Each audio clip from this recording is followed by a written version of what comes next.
Ano ba yan? Ayaw ko naman mulistika.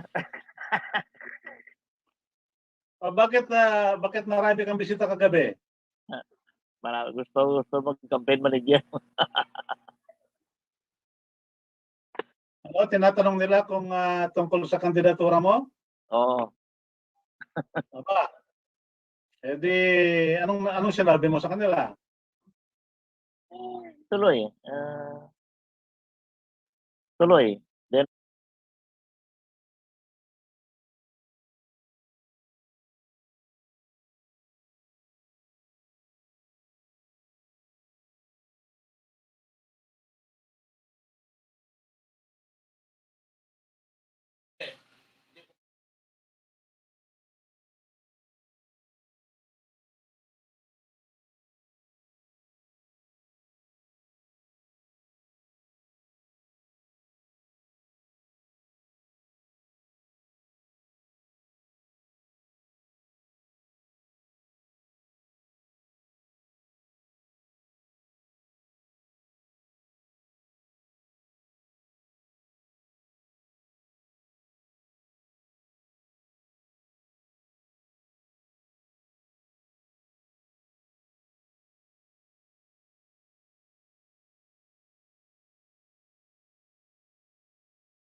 Ayaw na tayo, ihama, pansin at ako, aleta katipunan sa buhay,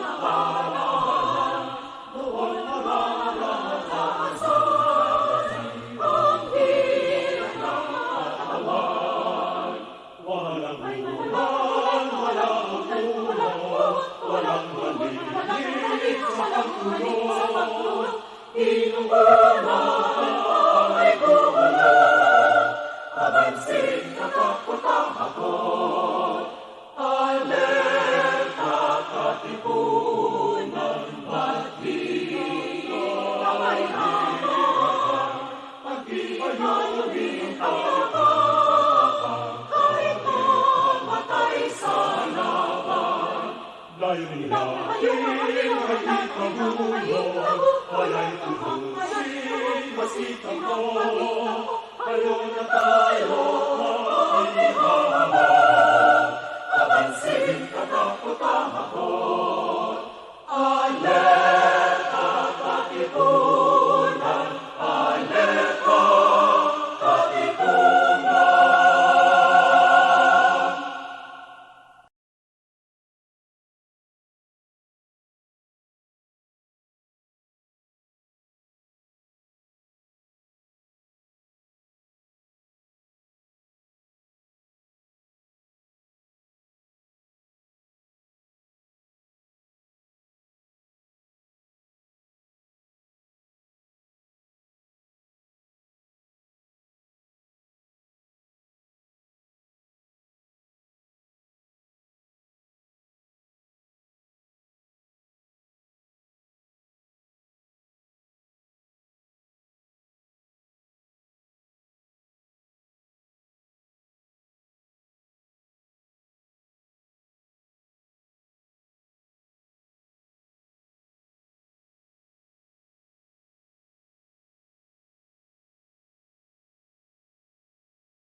Rudy. Yes, sir. Okay, okay lang, sir. First time, sir. Pero, lagi kong babasa yung mga post ni Sir Bienvenido. Okay. Itong grupong ito yung 1899 Congress. Parang ang sunod-sunod namin ay yung 1899 Constitution at gusto nating ang aming pakay ay magkaroon ng parliamentary system sa Pilipinas. Kasi yun ang aming tip na yun ang tama. Kasi napag-uusapan linggo-linggo kung anong ginagawa ng mga tao na may hawak ng gobyerno natin. Okay, sir. At, Rudy, pwede ba introduce ang sarili mo? Saan ka galing? Anong mga pan mo? Saan lugar? Ang bayan mo? okay po. Good morning po sa lahat. Ako si Rudy Miliora, taga Infanta, Pangasinan. Nagkita na rin kami po ni Engineer Lorque way back sa Binmalay. Nakadalaw siya ng Binmalay. Sino nakadalaw doon? Hoy, Rudy, good morning. Lorque. Yes, si Engineer Lorque. Okay, si Engineer Lorque. And then, ayun po, naging friend po sila at susubaybayan ko yung kanyang mga posts. Sa ngayon po, isa po akong practitioner architect at andito po ako sa Western Pangasinan base. Okay. Under din po ako ng Pangasinan Dagupan Chapter, United Architects of the Philippines. Good morning po. Okay, welcome to our Rudy. Kasama ka pala nila Nilo Tayag doon sa grupo nila? Yes sir, pero dahil friend ko rin naman po si Engineer Lorque. At nababasa ko at yung kanyang mga mga advocacy, kaya I hope na walang Okay. Kumusta naman, Rudy, yung mga negosyo ng construction company ninyo? Yung mga owner, proprietor lang po kasi ang nakakano niyan. Samantalang ako is pinibili at pinopurchase namin yung materials. So far, laging mayroong tawag dito, sila ang nasusunod kung sa presyo. Kami, hindi ko lang daing, kumbaga, kung na pwedeng ibaba, pero sila pong nasusunod. Kaya kadalasan, may problema. Ang gusto kong sabihin, patuloy naman ang business ninyo. Meron naman kayong kinikita at lahat yung with regard sa profession ko, since na practitioner, dito po sa kinalalagyan kong munisipyo, which is third class municipality, unlike kapag nandun sa city po sana, mas maganda sana. Pero okay na rin po, masaya na rin po ako dito. Kasi maraming tao ngayon dahil sa COVID, nawalan sila ng hanapbuhay, negosyo nila nagtira. So, lahat ng tao nahihirapan. So, kasama nun po kasi, sir, talagang yung mga tauhan o yung mga kasama sa trabaho, lagi pong binibilin na yung pag-iingat. Kasi meron yung mga trabador kasi kung katapos ng trabaho, wala na. Inom, kung anong mga bisyo, kaya nagkakaproblema. Pero so far sa mga kasama ko, maayos naman po. Ayos naman. Nagtiwalag kayo ng mga tao, nag-spire kayo ng mga tao sa construction, kaya wala nang trabaho.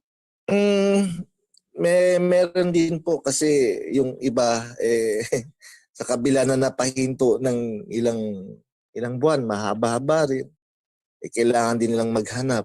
Kaya nag-turn out na napupunta sa pangingisda at yung concentration nila sa pagsasaka. Okay. Nagtatrabaho sila ng iba. Kasi usually nandito po kami sa third class municipality, ang pagsasaka at pangingisda po ang pangunahing hanap buhay rito. So kapag pagkatapos ng season ng pagsasaka, panahon din na nakakasama ko rin sila sa construction work. I see. Kumusta ang kalagayan ng mga tao diyan? Mga presyo ng pagkain, mataas ba? Kaya pang bilhin ng mga tao dahil sa nagtataasan daw mga presyo ngayon, pati kilo ng baboy, mga ganon. Ganyan din ba sa inyo? Malamang ganun po ang nangyayari. Malapit po kami sa karagatan, sa baybayin. Pero mas mura pa ata sa ibang lugar yung bilihin, lalo ng mga isda, kaysa dito sa amin. So kumbaga, hindi na yung control sa mga presyo ng mga bilihin.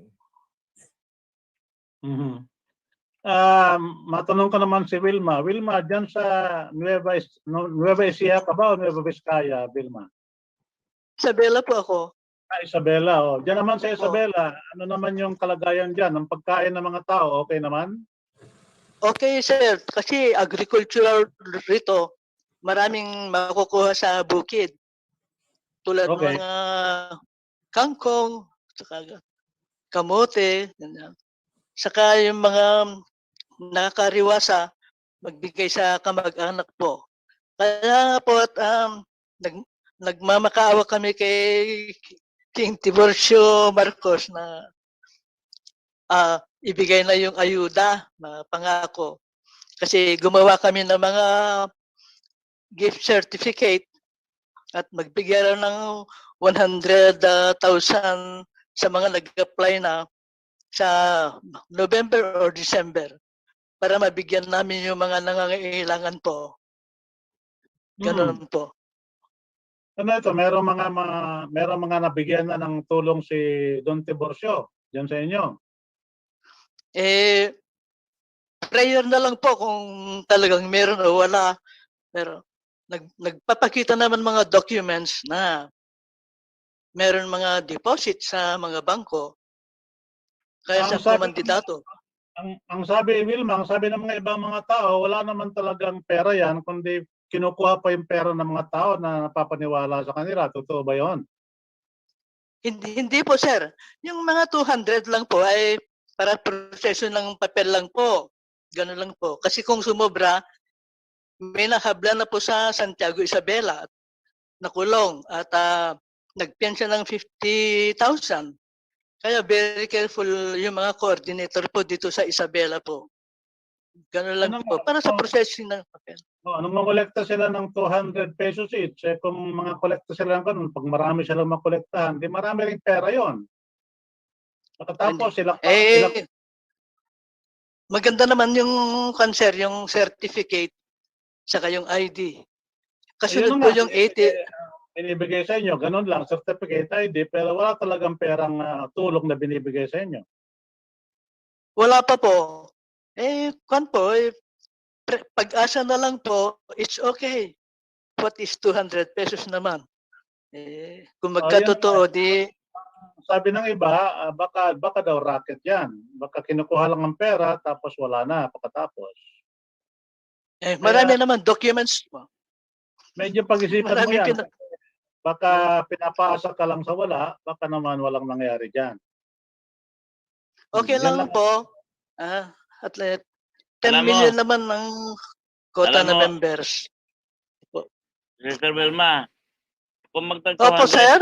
Kung magtag 200 ang hulog ninyo, kung may 5 million kayo maghulog, that is 1 trillion.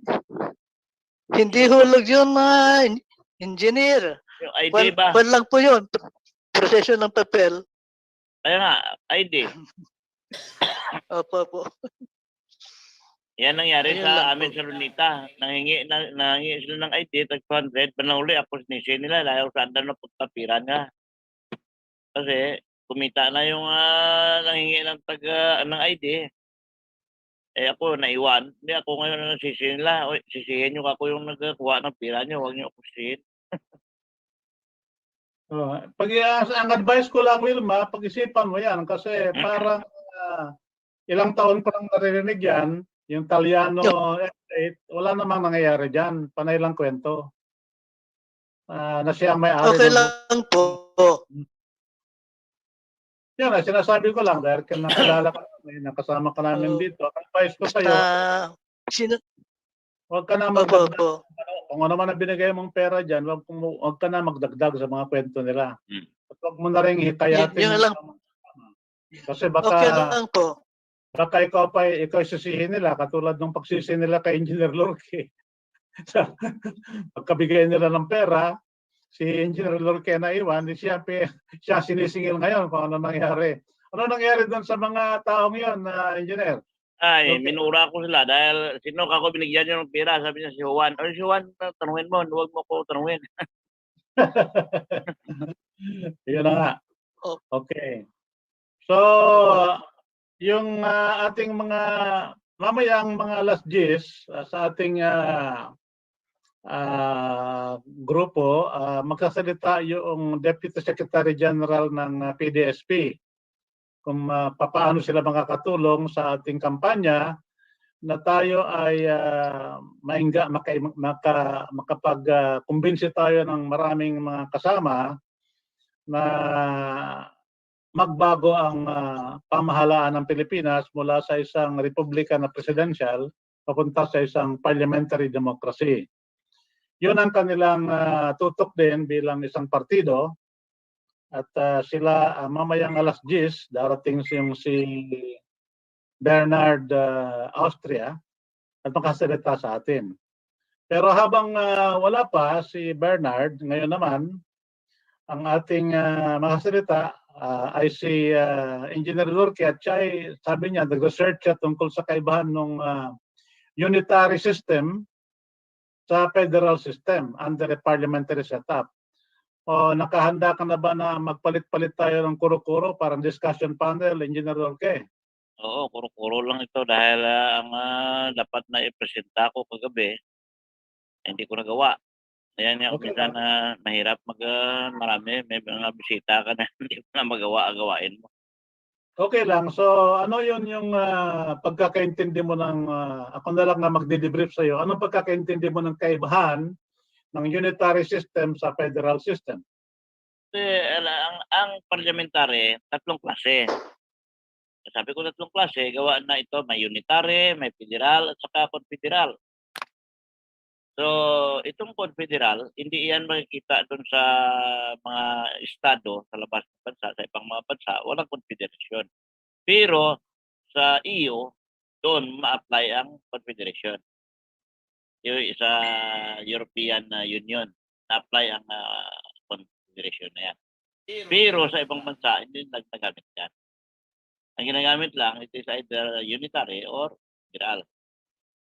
Sa unitary naman, kaya sabi ko dito sa Pilipinas, nabanggit ni Senator Juan Enrile na hindi maganda ang federal. Ngunit, for almost more than 500 years, ginamit natin itong unitary para wala naman nangyari. Naglala lang ang problema natin, di ba? Simulang Kastila, unitary ang sistema. In-attempt ni na mga ninuno natin ng mga taga-Katipunero, mga Katipunero, attempt nila na gawin na federal. Pero wala pang 2 taon na nabalda naman. Pangalawa, ang United States of America is federal state. Bakit hindi nila tinuro sa atin ng federal? Iniba nila tayo. So yan ang kaibahan dyan na kung maalala sana ng mga mamayang Pilipino, bakit hindi tayo magpalit? Hindi naman umunlad na sa ng sistema. Unitary presidential. Bakit hindi natin subukan? Kumbaga, nagnegosyo ka o ng sari-sari store pero hindi na maumunlad, bakit hindi mo lang binta lahat ng sari-sari mo niya hanap ulit ng panibagong negosyo? Baka kumita pa. Kaya na akin pag-intindi na kung unitary, dapat gawin natin unitary federal na unitary government in form. Pero pagdating doon sa mga pagkikitaan, kagaya sa mga rehiyon, ay dapat ang gamitin doon ay 50-50 para mapaunlad din nila sa kanilang bansa. Kasi parliamentary tayo, nag-demand sila ng federal. But we have to say, we have to maintain the unitary. Pero pagdating niya sa pagkakitaan, tandahan, maging federal system. So, unitary federal ang sistema sa ganap sa commerce. Sa ibang bagay, kasi kung biglain mo, mabigla dahil ang tao hindi nila kabisado eh. Pag binigay mo sa probinsya lahat, sa rehiyon, na 50% ng kanilang kita doon, mga muti ang mga mamayan doon, lalo. Samantalain sila ng mga leaders nila. Mabuti kung ang leaders nila ay mabait. Ay kung halimbawa, corrupt, ikakalit-lit sila. Kaya gabi, pinapanood ko ang interview ni Malaya, Yusek Malaya, na hindi pwede biglain. Kasi pag binigyan mo sila doon ng 50%, pag hindi, halimbawa, ang hospital nila, hindi nila mayos-ayos. Isa sila kuha ng pira. Naubos na local government corrupt. Hingi na ulit sa international. So may laking problema yan. So dapat dandahanin na ang commerce natin, unitary, federal. Pero ang iba, huwag mo na biglain na federal kagad. Hindi masyadong malinaw yung explain mo niyan. Kasi it's either a country has a unitary system of government, meaning na centralized ang lahat ng decision making, or a federal system of government na may mga decision para sa mga local autonomy ang mga state government under a federal system. Na meron pa rin head at saka merong state level. So, hindi pwedeng maghalo yan. Either unitary or federal. Ang ibig ko sabihin, unitary system tayo. Pero pagdating sa commerce, may naghalo ang federal kasi ang 50% ng kita doon sa state na yon ay maiwan mo sa kanila para to improve their own state. Oo nga. Ang pinag-uusapan mo na implementasyon na. So right now, we are a unitary government. Ngayon, tayo na nag-advocate ng parliamentarism, ang ating argumento ay doon lang tayo sa parliament. We are not choosing na federal parliamentary. Basta tayo, ang ating advokasya, parliament. Di pa tayo sa parliament. Kasi yung parliament, may question hour. Na tuwing linggo, yung prime minister at yung cabinet humaharap sa parliament para explain yung mga ginagawa nila. So yung mga nakawa na nakita natin dito sa COVID ay hindi na mangyayari pag meron tayong ganong sistema. Ang kapareho niyan na parang equivalent niyan na nag-centralize masyado yung ating system, ginawa ito noong i-integrate ang municipal police forces with the PC and which was converted into the Philippine National Police Force. Noong ang mga mayor ang may hawak ng mga sarili nilang police katulad ng Manila Police, Makati Police, mga ganon, kung may corruption man, ang nangyayari, localized. Ngayon, dahil sa ang PNP centralized, nung hinawakan, nung pinasok ng mga drug lords ang PNP, ang corruption naging centralized. Malaking mga sindikato, dambuhalang sindikato ang humawak sa PNP. Kaya hanggang ngayon, maraming mga ninja cops na sa loob ng PNP na gumagawa ng pera para sa drugs, galing sa drugs.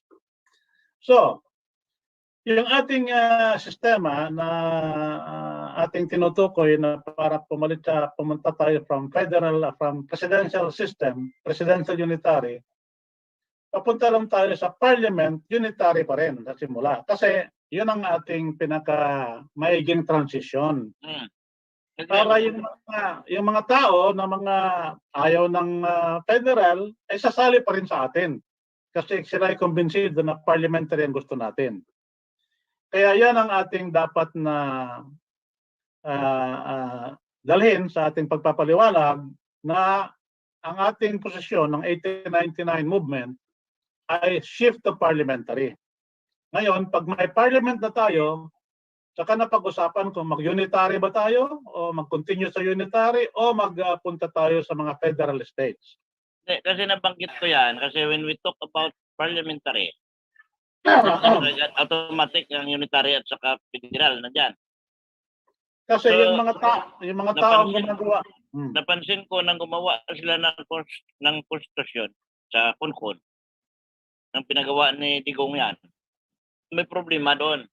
Dahil doon sila ng problema sa federal at saka unitary.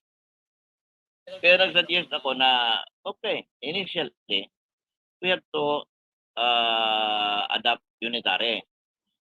But ang commerce, haluan ng federal, magiging federal system. Kaya ang nagaya doon kina Wilma, sa Isabela, nag-parliamentary tayo, pero ang pagdating sa commerce, federal system ang mairal. 50% ng income nila doon, may 1% lang. Huwag ibigay dito sa Manila sa NCR. Kasi kung ibigay dito sa NCR, ang sinasabi mo, parang unitary pero malakas yung fiscal share ng autonomous provinces. ate, kasi yan ang reklamo ng tao eh. Pinapakinggan ko kahit sabi ni si Puno, na in-explain ni si Puno yan, ang reklamo ng tao ay itong hatian sa kita. Ngunit, hindi naman pwede ibigay doon sa kanila lahat. Alam mo kung bakit? Mabuti kung ang local government na iupo nila ay magaling. Ay kung halimbawa kurap, kalit-silit sa tuloy. Bigla ay yaman ang local government doon dahil doon na sa kanya yung lahat eh. So kailangan may supervision galing Kaya nga yung ating unang gagawin ay mag-parliament shift muna tayo kasi meron yung question hour para malinis yung mga corruption muna. Hindi, pero aking suggestion dyan, parliamentary and unitary system. Pero pagdating sa commerce, huwag ilagay sa konstitusyon ha. Pagdating sa commerce, o kung kailangan mailagay sa konstitusyon yan, pagdating sa commerce, 50-50. Hindi, ang gusto mong sabihin, ang pinag-uusapan mong commerce, you're talking about tax revenue, correct? No, not only. Like for example, agriculture, kung ano man yan ang mga income nila doon, ang 50% manatili doon sa probinsya nila, sa state nila. Ang 50% bigay nila sa National Treasury. Hindi yan, you're talking about a taxation scheme. You're not talking about commerce. You're talking about... kasali ang commerce. Dahil sabi ko kasali ang commerce. Let's say for example, doon sa norte may mga ship, may mga barko na dumadaong doon. So ang pasok ng kargamento, may tax yan. Pero ang kargamento mismo, commerce na yan. Ay kung hindi nila bigay dito sa NCR, may gutom ang NCR. I am just clarifying yung concept mo. Yung term mong commerce, ang sinishare ng isang central government at saka local government, whether it is a independent state like a federal system or just a local autonomous system, are revenues. They don't share in the commerce because the commerce is done by the private sector. The private sector makes their own decisions. And whether it is unitary or it is a federal structure of governance, the private sector does the commerce their own way. They follow the market signals of pricing and distribution. Kaya confusing pag gumamit ka ng term Bien. So ano ang magandang term diyan, terminology? Let's say for example, doon sa Mindanao. Ang rice and corn product. Ang rice and corn product nila doon.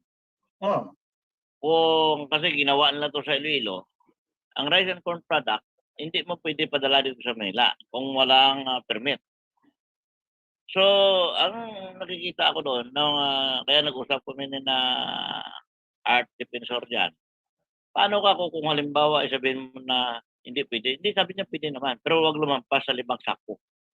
ang ipapadala sa Ano? Manila. Ano sabi niya? Huwag lumampas sa 5 sako ang ipapadala. Kasi magutom daw ang Iloilo kung ipadala mo dito ang maraming bigas sa Manila. So, may limitasyon. So, ang sabi ko sa kanya, kung ganyan ang mangyari, kung lahat ng mga isla ay ipagbawal nila magpadala ng bigas sa Manila, 5 sako lang, ano mangyari sa Manila? Hindi ka ko yan, pero ma-import ang Manila ng bigas. Wala kayo sa buhay dyan. Hanggang magkabulok-bulok din bigas nyo dyan kung sumobra. Diba? So pagdating nyo sa, di ba commerce ang tawag dyan? Sa rice and corn na yan, ano tawag mo dyan? Hindi na tax yan. Those Product na yan. are in governance, that's called fiscal policies. The Oh. governor defensor of Iloilo, of the province of Iloilo, have decreed or have made a law maybe na only so much rice can go out of the province of Iloilo after the needs of the people of Iloilo are satisfied. However, I think that kind of provincial board regulation can easily be challenged in the Supreme Court, no? As something like mercantilist autarkic system. Hindi mo pwedeng kanyon kasi free enterprise tayo. Kung ako'y owner ko ng bigas ko, ang presyo ng bigas ay mataas sa Manila, ipapadala ko sa Manila. Wala akong pakialam sa inyo. Yan ang ating private system. Pero ang tawag yan, di ba commerce yan? No, that is a private enterprise.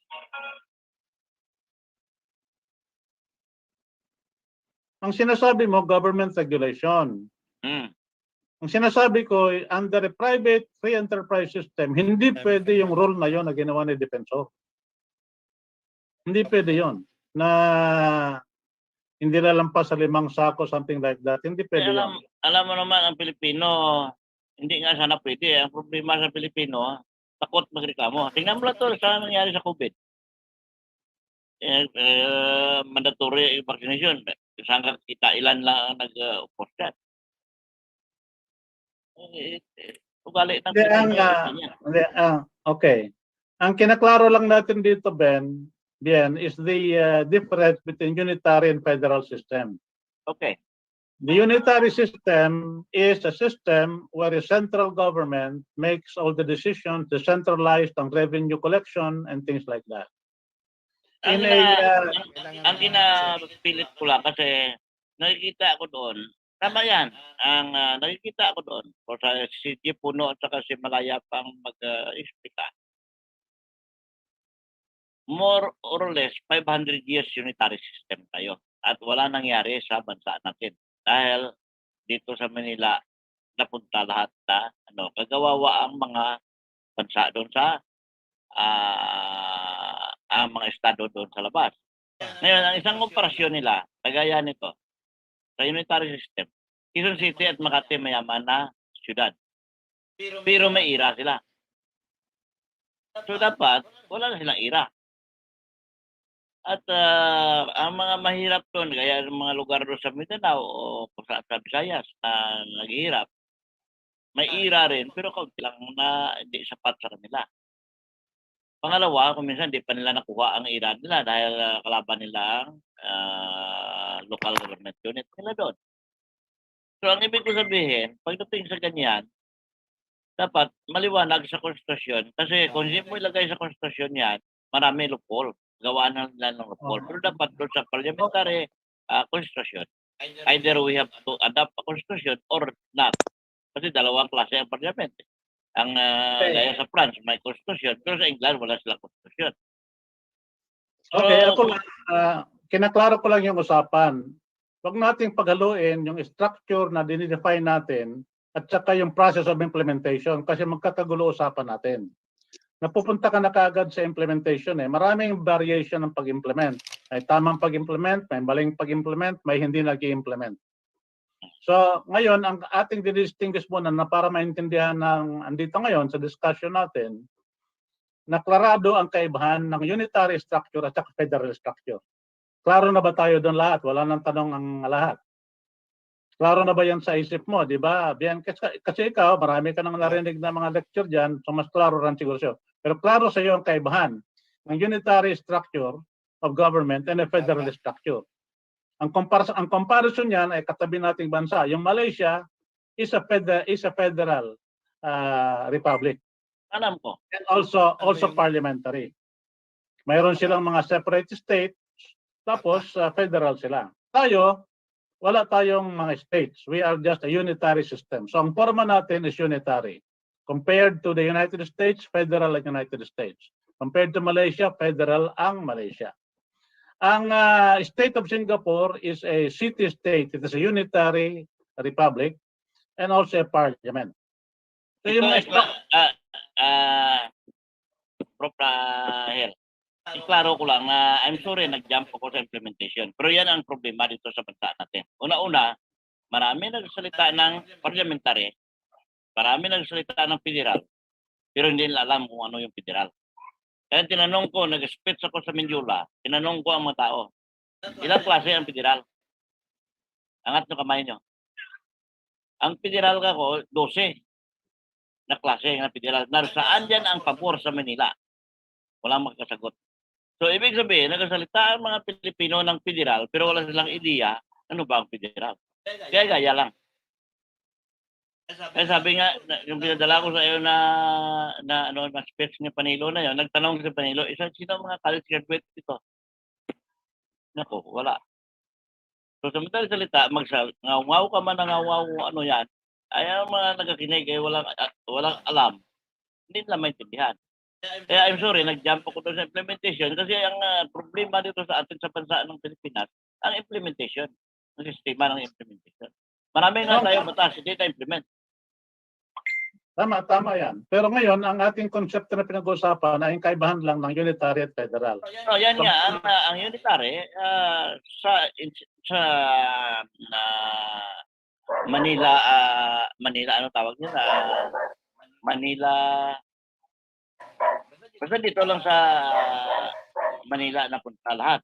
At kawawa ang mga probinsya na walang koneksyon, lalo kung kalaban mo. Ang hinahanap mong term, Imperial Manila. O Imperial Manila. Pero kung halimbawa federal yan, may maiwan doon sa kanila kung sapat ang gamitin nila. Ang problema naman diyan dahil hindi pa nila kabisado ang tinatawag na federal. Pag ang LGU doon ay corrupt, patay ang taong bayan doon sa estado, sa state na yan, sa region na yan.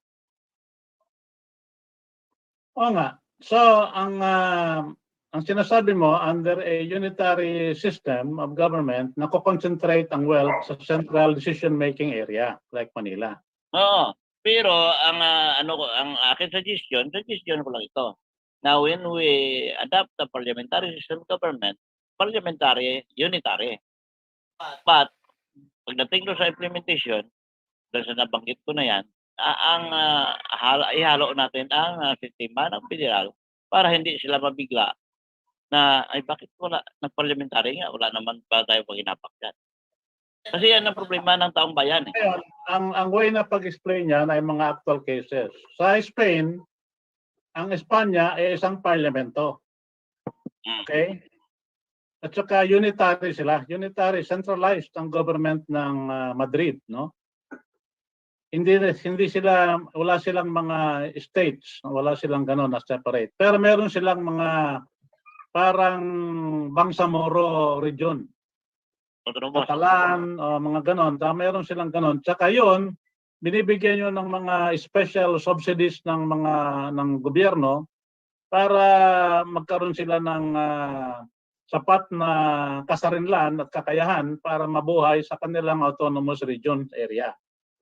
So parang yun ay parang hybrid ng unitary at saka federal system. Yan ang ibig ko sabihin. So yan ang pwede natin gayahin. Naghalo ang federal sa unitary. Pero hanggang dyan lang. Huwag totally na haluin mo yung dalawa na yan. Ang malakas pa rin na decision maker ay ang Madrid government, the central government. Kasi ang pagturo nitong mga bagay na ito para sa ating mga kababayan, kasi marami na rin tayong mga OFW sa iba't ibang bansa, ay ating sabihin sa kanila ang mga example ng ibang bansa kung paano ginagawa ang pamamahala under a parliamentary system at saka federal system, at saka paano rin yung pamamahala sa isang parliamentary system with a unitary system with some autonomous regions. So bibigyan mo sila ng example para madaling maintindihan. Alam mo sa interview kay Secretary Malaya, ang sabi niya, ang mga OFW aware na dyan dahil nakikita ng mga OFW yan doon sa mga bansa na napuntahan nila, particularly the superior. Pero ang mga lokal na mamamayan, hindi nila nakita yan, hindi nila intindihan yan.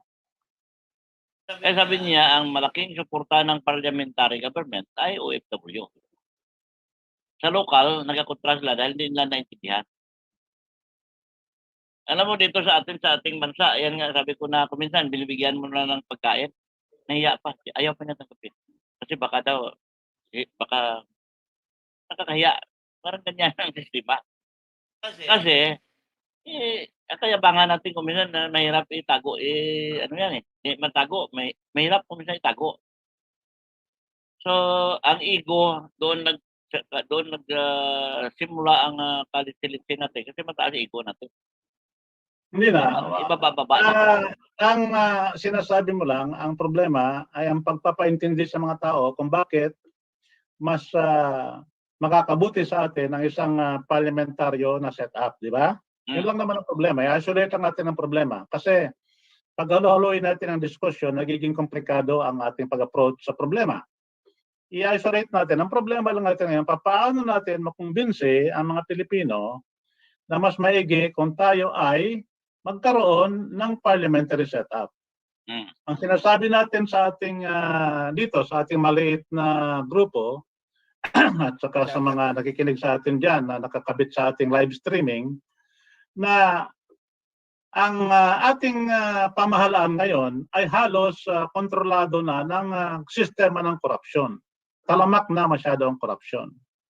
Kaya, ang pagpunta natin sa isang parliamentary setup, ay magkakaroon tayo ng sinasabing question hour na masasawatan natin ang systemic corruption sa ating bansa.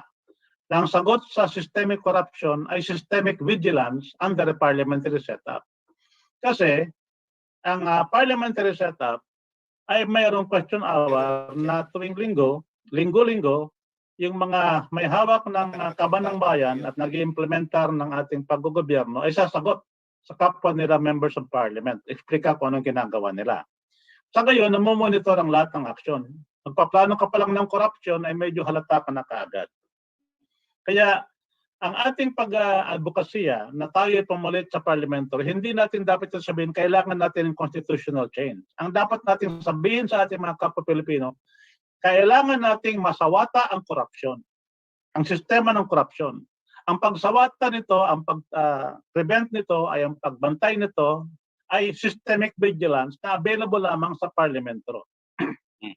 So, ang issue ng pag-shift sa parlamento ay hindi issue of constitutional change, kundi issue ng solusyon para sa korupsyon na ating nararanasan ngayon.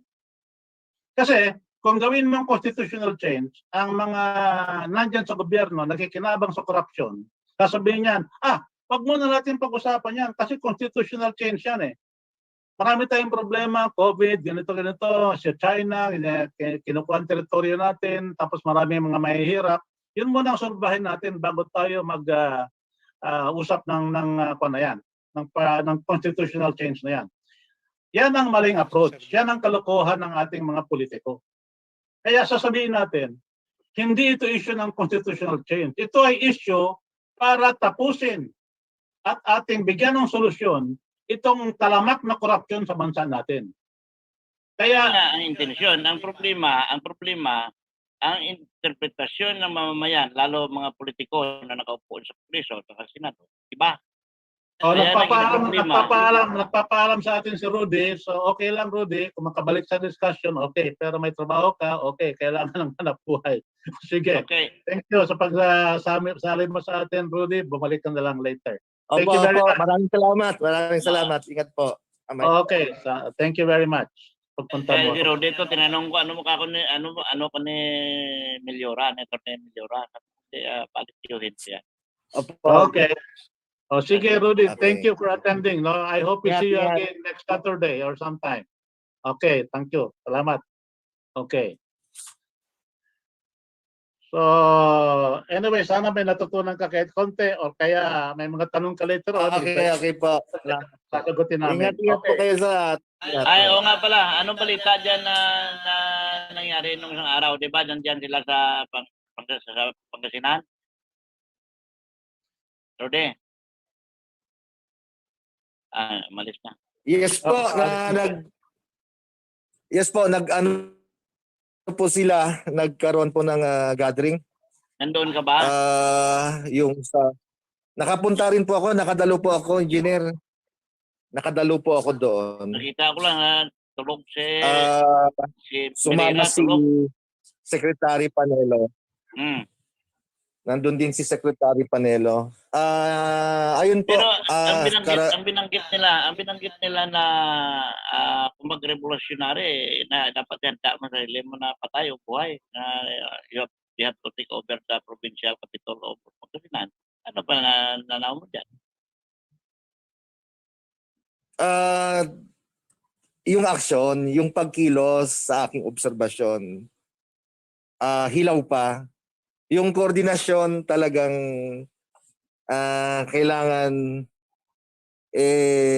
hindi lang yung isang bayan, hindi lang isang probinsya. Hanggat maaari, katulad nito na nag-usap-usap, may hangarin, advokasya, matagal, pero sana hahantong dun sa na magkaisa. Election na po Maraming kakompetensya. Kasi balita ako kagabi doon sa Butuan. So, naimbita ako ng mga grupo ni Pax Mono na to. Ano sabi niya, darating ka sa 28 doon sa Zamboanga. Oo. Hindi ka ako makarating dyan. Maraming mga hadlang, kagaya ng COVID, yung mga protocol. Pero yung mga paghahanda sa eleksyon, lalo na yung mga trapong kandidato, ito yung gustong-gusto nilang pagkakataon para kunin yung atensyon ng mga tao. Ayun. Kaya gusto na isulong pa, lakasan pa ang panaghoy, yung pagkilos, pero maraming kakompetensya. Masabing mabibilang o talagang meron yung mga lugar na handa na, pero hindi rin po sapat kung sakaling yung ibang kasama hindi pa handa. Hindi kayang patin yung isang bahay kubo kasi kung ilan lang nalakas, dapat talaga masama. Yan ang ginagawa natin. Kaya tayo nag-uusap-usap. Opo. O nga po. Kaya sana makisama pero kailangan ko na po talagang umalis. Okay. Salamat. Engineer. Salamat. Thank you. Sana sa susunod at salamat. Ingat po kayo. Thank you. Okay. Ingat po kayo. Salamat. God bless. Salamat. So, pagpatuloy natin ang usapan natin na Mr. Vice President. Mabigat ka palang kadebate. Wag na. Marami kang alam sa implementasyon. Kaya pag tawagin ka sa interview, yariin mo sila lahat. Yan ang pinupuna ng kasamahan ko sa Maritime. Na pagdating dyan, sabi nila, Ben, huwag yun yan. Isa-isa lang. Ang isang topic ko lang yan. Diyan ka na focus. Alam mo ako, dyan tayo nagkamali Bakit niyo natin nagawa ka nga ng batas na yan Kaya tingnan nyo ako, gumawa kayo ng Republic Act 635. Batas Pagdating sa implementing rules and regulation, inibanin nyo. Wala sa batas. Tapos hindi nyo napuna ako sarili nyo. Ako pinupunaan nyo na binwag yung talon dyan kagad. Hindi naman yan ang topic ko one by one muna. Puta number 5 muna kayo Dumano number 3. Break muna tayo, Bian. Let us welcome our new friend here, Noel Fajardo. Do you know him? Anybody referred him? Yan. Noel? Yan sila, bisita ko gabi. Okay, si Noel ba yan? Kaya nagahan ako ng gising. Okay, Noel, can you introduce yourself to the group here? Noel Pajardo, Noel, you hear me? ang kamera mo, open mo nga. Hindi ko makita ang kanyang camera eh. Ayan. Wala kang audio. Start video, start, saka audio. Hindi naman siya nakamute. Wala siyang audio, no? Wala kang audio. Wala at all audio. Wala siyang Iniwan niya sa akin dito kagabi ang word constitution niya. Kaya sabi ko nga sa kanya, wag mo rekta dyan. Hindi nga lang tao na intindihan ng konstitusyon ng Pilipinas. Nag-jump pa sa word constitution. Lalo, kalitilite ang tao. Anyway, walang audio si Noel. Pag may audio na siya, sana marinig natin siya. So, balikan natin sinasabi mo, Engineer Lorque, yung kaibahan ng unitary at saka federal at saka yung sinabi mo, iba-ibang pag-implementa ng mga law, kaya nagkakagulo yung inyong Maritime Association. Pero maliwanag sa akin yan. Maliwanag ang unitary federal na ang unitary dito sa Imperial Manila lang lahat. O ang probinsya kawawa. Kaya nagsuggest ako na pagdating sa implementation, ang implementation ay pagdating sa commerce, dapat maghalo ang unitary at federal. Puro hanggang doon lang muna. Kaya kagabi na nakita ko na ang tanong ay pwede ba ang military natin ay hawakan ni Numan na ibalik sa dati yung sa state, halimbawa sa region. So ang sagot ni na City Puno doon, ni na Yosek Malaya, hindi pwede. Ma-maintain lang na Imperial Manila pa rin, national pa rin ang magawa. Pero kung balik natin doon sa mga dating usapin, sa mga naranasan natin nung maliit pa tayo, may kagandahan din ang sistema na balik sa lokal. Kasi makontrol ng mayor. At madali kontrolin ng nasyonal ang mga lokal opisyal. Dahil halimbawa, nagkulo na doon ng bayan nila. Madali kontrolin. Pero, yan ang problema sa pagdating sa implementation ng bagay na ganyan, ang mga tao hindi magkakasundo. Ang iba gusto nila ibalik sa ang pulis, ibalik sa local government. Ang iba, ang kalahati. No, sabi niya, maintain natin ito. Kaya ang ugali natin ng mga Pilipino, hindi sa akin pananaw, hindi maganda kasi hati ang ating prinsipyo. Ang prinsipyo natin hati. Ang isa sabi niya, maganda yan. Sabi niya, naayaw namin yan. Pero lang sa Ribgob, ilan ang Ribgob? 5. Ribgob naman pinag-usapan, bakit 5 grupo? Kasi ang isa, gusto niya Ribgob federal, ang isa, Ribgob lang. Hanggang nawala nangyari. Pero may balita ako na baka mapilitan daw si Digong mag-deklara ng revolutionary. Sabi lang nila yan. Pero nagdalawang isip ako kung mag-deklara ng revolutionary government. Bakit ngayon pa? Nang binanggit ko nung February na sabi nila sa November daw mag-deklara, lalo ka kumugulo yan. Alam mo kung bakit nakapag-file na ng ang mga kandidato nakapag-file na. So kung totoo may lagayan, before filing sabi manalo ka, naubos na pira mong kapigay doon bago ko sabi, ay wala na eleksyon. Di ba, glory na putin mo. Yes. So, yung sinasabi rin na binanggit din ni Rudy bago siya umalis, na merong mga ganong klaseng mga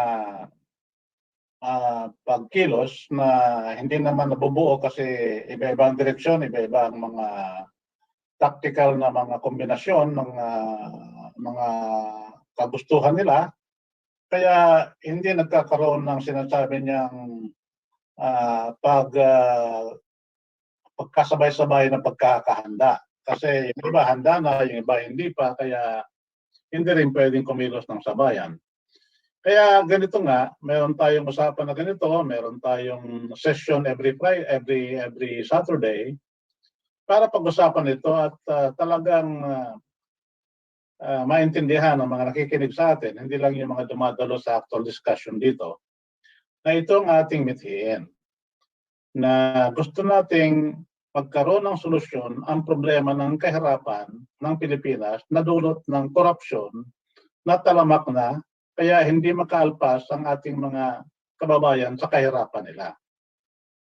Kaya ang aking sinasabi, tuwing tayo ay magsasabi ng shift to parliament, huwag natin sabihin na ito ay para lang sa constitutional change, kundi ito ay para sa pagsawata ng korupsyon na siyang nagiging dagdag na nagpapahirap sa mga kasambayan natin.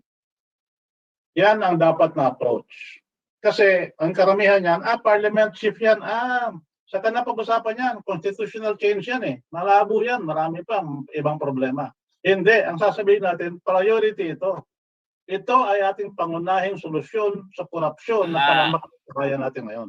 Propel, ito may mga katanungan ako na nasagot pa. Sabi niya, gusto niya mag-parliamentary without changing the constitution. Paano? No, ako hindi yan. We have to adapt the constitution of 1899 at the same time, doon tayo magsimula ng parliamentary. Correct me if I'm wrong. Pero yan ang aking explanation. Dahil kung mag-parliamentary tayo without changing the constitution, we violated the constitution dahil wala sa constitution yan ng parliamentary. So, ang explanation ko sa kanila, that's why we are pushing the change of 1987 Constitution to 1899 para lipat tayo sa parliamentary system. Dahil totoo naman, mag-parliamentary ka ngayon na ang Constitution 1987 ay nariyan, ay you violated 1987 Constitution. Tama? Yes. So, sabi nila, paano kaya mangyari yan? So, madali lang kung sundin ni Presidente Duterte yung profesyon na pinagkit natin na Lalo yun. na kapag galing sa bura. Sa kanila, sa Malacanang, na i-control niya ang military. Kaya tumawag ako sa may mga kaibigan ako ng mga general. Totoo ba ako mga balita-balita na may takeover na? Kagabi, sabi ng isa, may balita na ganyan, pero wala pa namang sabi, wala pa namang shadow pa lang yun. So, ibig sabihin, malamang na magdeklarasyon din kung revolutionary government by November. Kasi yan ang balita-balita, Pebrero pa yan. Kaya nga sabi ko nga nung February, salita ako sa Manila, kung gawin niya yan, magulo yan. Pero mukha yatang parang gano'n ang sistema kasi narinig mo naman sa sabi ni Panilo na he already convinced President Duterte to declare a revolutionary government. So parang may katugma, may ka-connection na nabimari nga mangyari. Pero paano ito ngayon ang mga nag-file ng Regasena? So sabi na rin salita, may kaguluhan. Diba? Ngayon, ang sinasabi natin, kaya nga, di ba, tama yung sinabi mo na dapat mag-shift tayo sa 1899 para walang constitutional violation. At walang constitutional crisis. Yeah. So, teka, acknowledge muna natin si Kasani, nakarating pa lang siya ngayon. Kumusta kayo, Kasani? How are you? Mukha atang hindi pa nakikinig sa atin, pa-mute natin siya. Hello, good morning. On trouble lang ako. So, Good. Makikinig na lang muna ako. Yeah. Okay, makikinig basta lang ako. ang pinag-uusapan namin ngayon dito kung paano natin ma-implement yung parliamentary at the most convenient manner. Kaya binabanggit ni Engineer Lorque. Muna mo pa yan? Mag-shift tayo sa Constitution ng 1899. At binanggit ko na rin sa mga postings ko na mayroong existing order si General Aguinaldo saying that we the Filipinos should obey the 1899 Constitution. Kumbaga sa history, meron ba yung sinasabing statute of limitations? Paso na ba yung order na yon? O pwede yung sundin ng isang general ng Pilipinas na naniniwala at i-imponer niya at sabihin niya na ngayong araw na to, 1899 Constitution ang gagamitin natin. Pag may sapat siyang pwersa para yun ay masunod, wala magagawa ang lahat kasi hindi naman siya nagdideklara ng military dictatorship.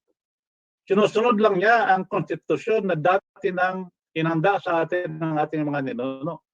At ang order na yun ay hindi naman pamaso. Pag mayroong sumunod doon, hindi yung paso. Kaya lang paso yun ngayon kasi hindi sinusunod. Pero pag may sundalo, kasi ang ating army 124 years old, ang ating navy 123 years old. Pag yung dalawang division na yan sumunod, sabihin na kami ngayon ay under na ng 1899 Constitution. Wala tayong magagawa. Walang magagawa ang mga tao dyan. At saka kami naman, hindi kami nag-take over. Sasabihin lang namin siya na kayo'y mag-eleksyon ng tama. Maglagay kayo ng parliament according to the Constitution of 1899. Di tapos ang usapan, meron tayong ang mangyayari dyan sa 2022 elections, it will be an elections for members of parliament. So yun ang pwedeng mangyari. Kaya yun ang sinasabi ko sa mga military, pwede niyong gawin yan, pwede niyong sundin yan. Baka yan na ang narinig mong klaseng takeover din. Kung ganyan ang takeover na gagawin nila, para sundin nilang 1899 Constitution, di tapos ang usapan. Wala silang ideya. Gawa na yan. Sabi ko sa iyo na nagtaka ako na ang reply ng Malacanang doon sa resolution na sinumiti natin, bakit tinanggal nila ang provision? So nagduda ako na maaari na sundin ang nalaman ng prokuramasyon. Bakit nila sinali sa reply nila? Na maliwanag naman na in between ng pirma namin, email, ang proclamation. May resolution, tapos doon na may proclamation, tapos sa baba, pirma namin. Nandoon ang pirma namin, bakit nawala ang proclamation sa reply? Kaya nagtaka ako. Kaya malamang ako, baka yan gagamitin nila. Ganun yung sistema. Sabihin Kasi, na hindi niya gamitin ang laman ng proclamation, pero ang intention ng proclamation ay mari gamitin. may isa pa akong punto na gustong ilabas at pag-usapan natin dito na yun ay magsisegue na into dito na sa aking sariling presentasyon tungkol sa ideya na kaya lang sumusunod ang mga military authority sa civilian na mga leaders ay kung ang mga civilian leaders ay talagang tapat na nahalal sa malinis na paraan. Ang kanilang mandato ay lehitimo at karapat-dapat. Pero sinasabi ko sa mga leader natin sa militar na kung ang mga ilihidong opisyales o yung mga tribunes of the people, ika nga, from president, congressman, senators, ay manufactured lamang ng Comelec Smartmatic na pandaraya, wala kayong obligasyon na sila ay sundin.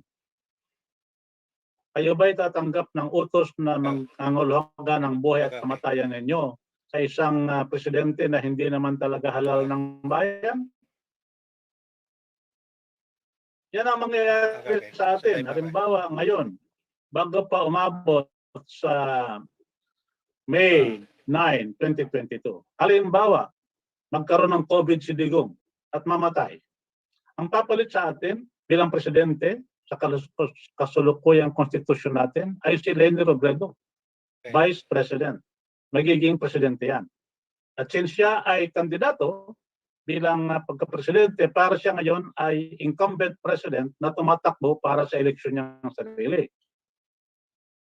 So pwede niyang gamitin ang lahat ng kapangyarihan ng pagiging incumbent president para mandaya na ginawa na niya laban kay Bongbong noon para siya maging presidente, para siya manalo bilang Pangulo. So, ngayon, nagkaroon tayo ngayon ng alam naman natin na dinaya lang nila si Bongbong kaya siya naging Vice President. Meron tayo ngayong isang Pangulo na hindi halal ng bayan. At yan nga ay mag-uutos sa mga kasundalohan natin, ito gawin nyo to. At kung namatay ka sa mission order mo, ang nag-utos sa iyo ay isang hindi halal na tao. So sabi ko sa mga military, kayo ba'y papayag dyan? So sabi nila, hindi sila papayag doon. So hindi ko alam kung anong gagawin nila. So ngayon, Professor Hill, napansin mo ba na parade ng review na supposed presidente ang magdala? Si Bongo ang nagdala, napansin mo yun? Hindi ko napansin yan. Saan nangyari yan? Bakit na hindi pumalag ang mga military doon? Saan nangyari yan? Ha? Noong nakalang taon. Parade ng review, si Bongo ang wala si Digong. Kung vice president nandun, pwede pa. Pero wag yung si Bongo. Pero taka ako, walang pumalag na militar. Hindi ko alam yung incident yan. Kailan nangyari yan? Anong parade and review yan? Ano yan? 2020 yata nangyari yan. Kaya 2020, di senador na si Bongo. Oo. Kaya sabi ko nga, bakit nangyari yan? Ano sabi nyo? Alam mo kung ano sagot ng iba? Kung ikaw man, bata-bata man, okay lang. Okay nga, but is it in accordance with the Constitution? That violates the Constitution. Diba? Nasaan si Digong noon? Ewan, kung saan. Dahil na-question ko yan noon na magkasama kami ni Nilo na maliwanag sa Constitution that the branches of government shall not be allocated to one person. Kaya wala. Ay ngayon, senador na si Bongo, hindi alam siya sa ekotipo. Sabi nila natural lang yan kasi alalay. Pero mali, hindi dapat. Hanggang na dumating sa punto na parade ng review, si Bongo ang nag-presenta, nagkakalitin na ako.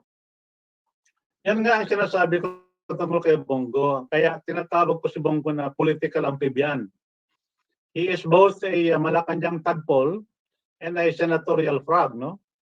Kasi naging senador na siya, hindi lang siya lumilitaw pa rin siya sa mga cabinet meetings. Pinangakalandatan niya na siya ay pinakamalapit na tao sa presidente para matakot sa kanya ang ibang mga tao. Kasi kung nakikita mo nga naman, ang super alalay ay masyadong malapit sa presidente, pagkausap mo yan, hindi mo alam kung ang sinasabi niya ay talagang yun ang gusto ng presidente o sarili niyang pansariling kagustuhan. Kaya yan ang ginamit niya, yan ang kanyang effect na gusto. Kaya ganoon ang ginawa niya. Sila naman ay tatlo silang senador na tinulungan ni Digong na maging senador. Kinampanya ng gusto noong 2019. Sila Bato de la Rosa, si Bongo, at saka si Tolentino. Nang maging senador na ang tatlong yon, ang lumilitaw lang sa Malacanang ay si Bongo lang. Yung dalawa, hindi naman. Talagang nirespeto ng dalawa ang pagkakahiwalay ng persa ng legislatura at ang persa ng ehekutibo. Si Bongo, hindi niya nirespeto yon, ginago niya yon. Blinar niya kasi ang gusto niyang effect, dapat malaman ng lahat na ako yung pinakamalakas na alalay ng presidente. Lahat ng bulong ko sinusunod. Di ngayon, ang labas, takot sa kanya lahat. Pati si Secretary Duque, takot sa kanya. Siya naging parang in effect, de facto Secretary of Health. Ang kanyang posisyon ay chairman lang ng Committee of Health sa Senado, pero ginamit niya yun para ma-influensya kung paano gawin ang pag-responde natin sa COVID. Kaya naging tuta niya lahat ng mga yan. Kaya nagkaroon tayo ng mga COVID lords katulad nila Erwin Ongbayon at saka sila Michael Yang at saka yung ganon. Ang pinaka-lord of the COVID lords yan, si Bongo. Kaya yan ang naging nangyayari sa bayan natin. Kaya yung sinabi mong siya ay umawak ng parade and review ng absent si presidente, yun ang gusto niyang effect. Gusto niya pakita sa lahat na ako ang halos presidente, ako ang papatakbo na halos nito. Kaya nga bakit nabanggit ko yan? Dahil doon sa kaugnayan na tawagin ng Pangulo ang mga armed forces of the Philippines sa PNP na take over na. Kaya nabanggit ko yan dahil kung yun nga, hindi sila pumalag doon eh. Talo pa ako ngayon na kung ganyan ang mangyari. Dapat noon pa, pumalag sila. Maraming welcome si Attorney Serapio. Dito na. Hello, Attorney Serapio. Now, I think... Magandang umaga. Magandang umaga sa iyo. Hiling lang ako na baka kailangan bigla akong lumabas dahil nihintay ko lang yung isa kong Zoom link, no? Medyo naanyayahan tayo ng mga kaibigan natin sa Bukidnon. Nang dumating ka, pinag-uusapan namin ay si Bongo. Political amphibian na I called him a Malacanang tadpole and a senatorial frog, no? That pinangalandakan niya ang kanyang pagiging malapit sa presidente. Kaya ngayon, ang mga tao sa gobyerno hindi malaman pag nasalita si Bongo kung ang sinasabi niya ay yun ang kagustuhan at kaisipan ng presidente o yun lang ay kagustuhan ng pansarili ni Bongo. Pero yan ang gusto niyang effect. Pati sa military, nagpapabilib siya. Kaya sabi nga ni Engineer Lorque, siya ang humawak ng isang parade and review session ng military nung absent si Digong. Tama ba yun, Engineer Lorque? Yun ang sinasabi. Tama. Yan ay kasama sa kanyang strategy na ipakita sa lahat na siya ang pinakamalakas. Kaya nga, pati si Ramon Tulfo na inis sa kanya kasi nung si Ramon Tulfo dati pwede siyang dumidiretso sa Malacanang nang walang appointment. Ngayon ay kailangan magdaan na siya kay Bongo. Kaya nainis siya ng gusto. At lumabas din dito na talagang nagkaroon ng problema sila Sara at si Bongo kasi pati yung mga anak ni Duterte hindi pwedeng dumiretso sa Malacanang, hindi magdadaan kay Bongo. At si Bongo rin ang nagdala nung nawawala nating Commissioner of Elections na si Engr Bautista. Siya nagdala dyan kay Presidente bago nawala si Engr Bautista. At doon ginawa nila ang bagong usapan na ngayon, ang hawak ng mga posibleng ang hawak na ngayon ng mga dayaan dyan sa Comelec, Smartmatic, ay sila pa na. Yung mga tao na ni Bongo. No, kasi si Bongo talaga noong naging base sa aking survey ng bayan noon, dahil sa malakas na kampanya ni Digong para sa kanilang tatlo, si Tolentino, si Bato at saka siya, ay talagang number 1 ang kanyang resulta doon sa 2019 election. Kaya lang dahil sa niguro sila, makasiguro sila na panalo talaga sila ay nakipag-usap. They made their own private arrangements. This is my view of what happened. They made their own private arrangement in their last to get elected. They made their own private arrangement with the Smartmatic Comelec. And therefore, that stopped them from questioning the results that are manipulated by the Comelec Smartmatic. You know that in the 2019 elections, there was again an interregnum wherein the count was stopped, similar to the way the count was stopped in 2016. And after that, ang lumabas na number 1 ay si Villar. Okay? Kasi si Villar ang nagbayad para maging number 1 position. Kasi nagpaplano roon si Villar na coming 2022 ay magkakaroon ng possibility na siya ay maging presidential candidate. Sisimulan muna nila na maging Senate President. Kaya lang, hindi nangyari yon kasi hindi naman siya naging Senate President at hindi naman siya naging any particular person na posibleng consider bilang presidente ng Pilipinas. So, kasi ang mga katulad ng yan, ng mga sinasabi kong kalokohan sa elections, yan ngayon ang isang bagay na dapat nating malaman din at dapat ipaalam sa kasambayan natin. Kaya, napag-usapan na natin si Bongo, napag-usapan natin yung sinasabi kung sana ang military susunod sa history natin na i-implement na ang 1899 Constitution sa pamamagitan ng pagsunod sa utos ng General Emilio Aguinaldo na ang lahat ng Pilipino ay dapat sumunod. Dapat silang sumunod sa order na to na gawin natin at sundin natin ang mga susog at saka ang mga nakalagay na mga tuntunin doon sa ating Constitution ng 1899. At sinasabi ko na maaaring gawin yan kasi wala namang statute of limitation sa order ng Presidente, Emilio Aguinaldo. Kasi in-order niya yun eh. Kaya lang, tayo ay pinanghimasukan ng mga Merkano, kaya hindi natin nagawa yun. Hindi natin 2 taon lang o 3 taon natin nagawa yun. Hanggang 1906, so ilang taon dahil sa after Aguinaldo was captured, ang pumalit sa kanya ay si President Miguel Malvar. Pero nang sinunog ang Batangas, sabay sa pagsunog ng Samar, napilitang sumurrender si Miguel Malvar. So yun ang panghihimasok sa atin, kaya hindi na nasunod yan. Base sa prinsipyo ng batas, ng customary law, sabi nga nila, once force is present, anong sabi nila, Attorney Serapio, law is silent in the face of arms.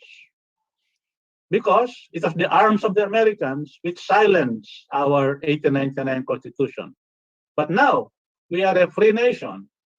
We have declared our independence not to be July 4, but 1898, June 12. So, as I've always argued, kung ang ating Independence Day ay June 12, ang ating Constitution din ay dapat 1899 Constitution. Kasi yun ang kasama ng ating pagdeklara ng independence natin, ang kalayaan natin ng June 12.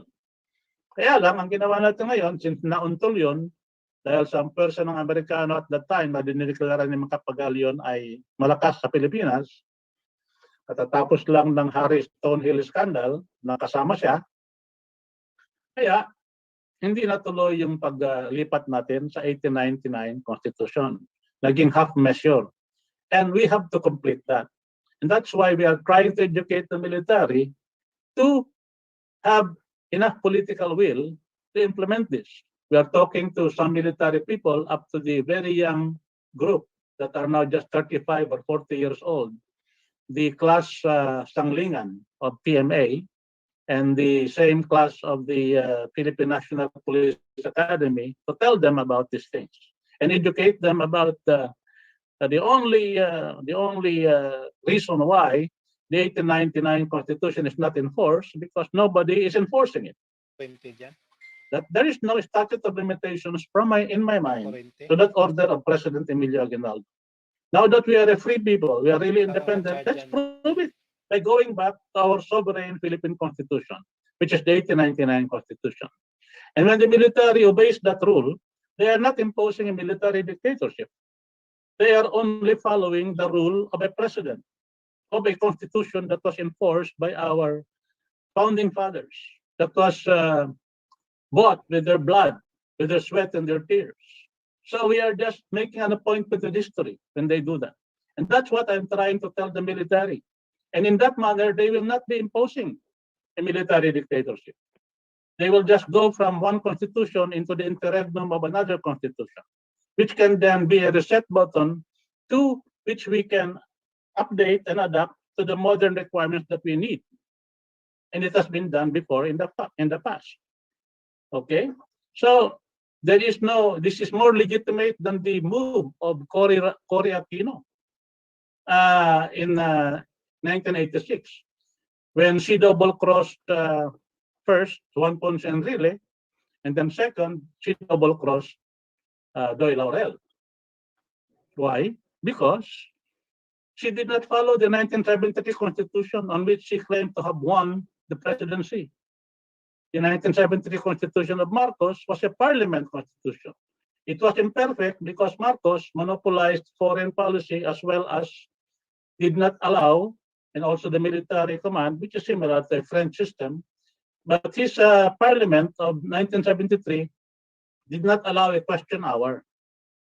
There were some question hour hearings in the parliament, Batas ng Pambansa, but it's limited to the requirements of Prime Minister Cesar Berata related to the way the fiscal and monetary requirements of the country are being managed internally. Pero yung military at saka yung foreign affairs and everything else, as well as human rights questions, hindi inalaw ni Marcos yun. There was no perfect question hour. He was trying to do it with the regional elections. He was trying to dismount the tiger slowly. There were even a lot of talk that he was ready to transfer power to Ninoy Aquino. But that did not materialize because some forces which he was not able to control within his government killed Ninoy Aquino. Maybe in coordination or in cahoots with certain geopolitical powers which wanted to kill two birds with one stone by making Aquino a martyr and at the same time using that martyrdom to depose Marcos. Two birds in one stone. So these are all what you call anecdotal recollections, speculative statements, because all of these evidences and other things have been sort of covered by the mist of history. And a lot of people wanted to keep this information fully cloaked and not known to most of the people.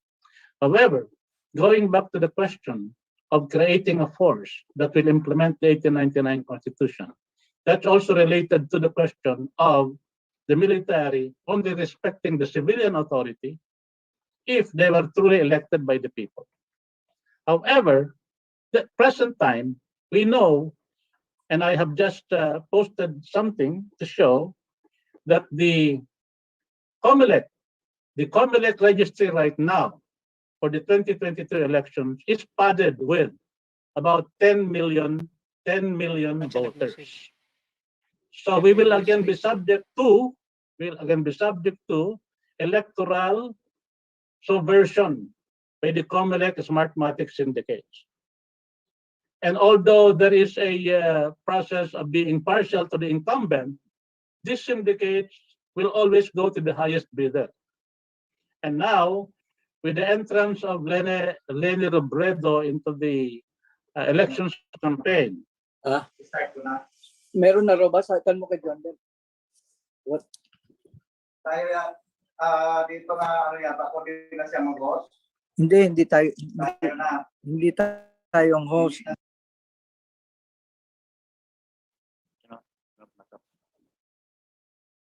You want to talk, Attorney Serapio? How come you can hear me? I'm supposed to be muted. You are not muted. I can mute you. Okay. Yeah. Sorry. Okay. You want to talk?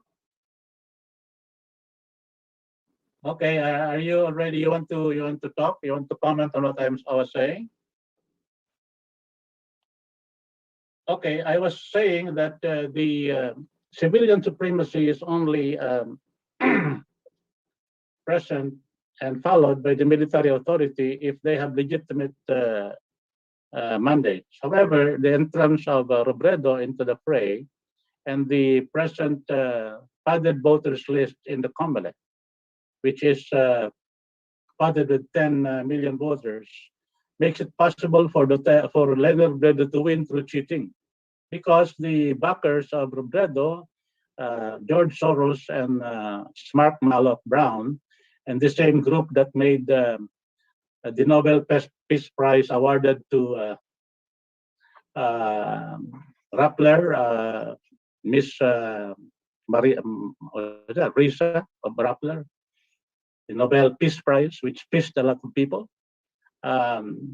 is now part of a coordinated effort to possibly make Leni Robredo win by hook or by crook. Why did I say that the 1899 the 2022 registry list is padded? It is because of the fact that I have already identified in 2019 that our voters list was padded by about 12 million voters. Aside from the padding done ever since the time of Gloria Arroyo with the connivance of Hilo Garcia and with the connivance of COMELEC Commissioner Abalos, at that time in 2016 and up to 2019, more padded voters were added. And in 2019, it was worse because in 2019, while our population growth between 2016 and 2019 was only 4 million people population, our registry of voters increased by 9 million. How can that be? From 2016 to 2019, 4 million lang ang increase ng mga kababayan natin. Tapos naging 9 million ang increase ng registry noong 2019.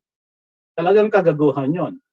And on top of that fact is that the 4 million that are added to our population, hindi lahat yun 18 years old kaagad and above that can register. Mga 2.7 lang doon ang talagang pwedeng mag-register.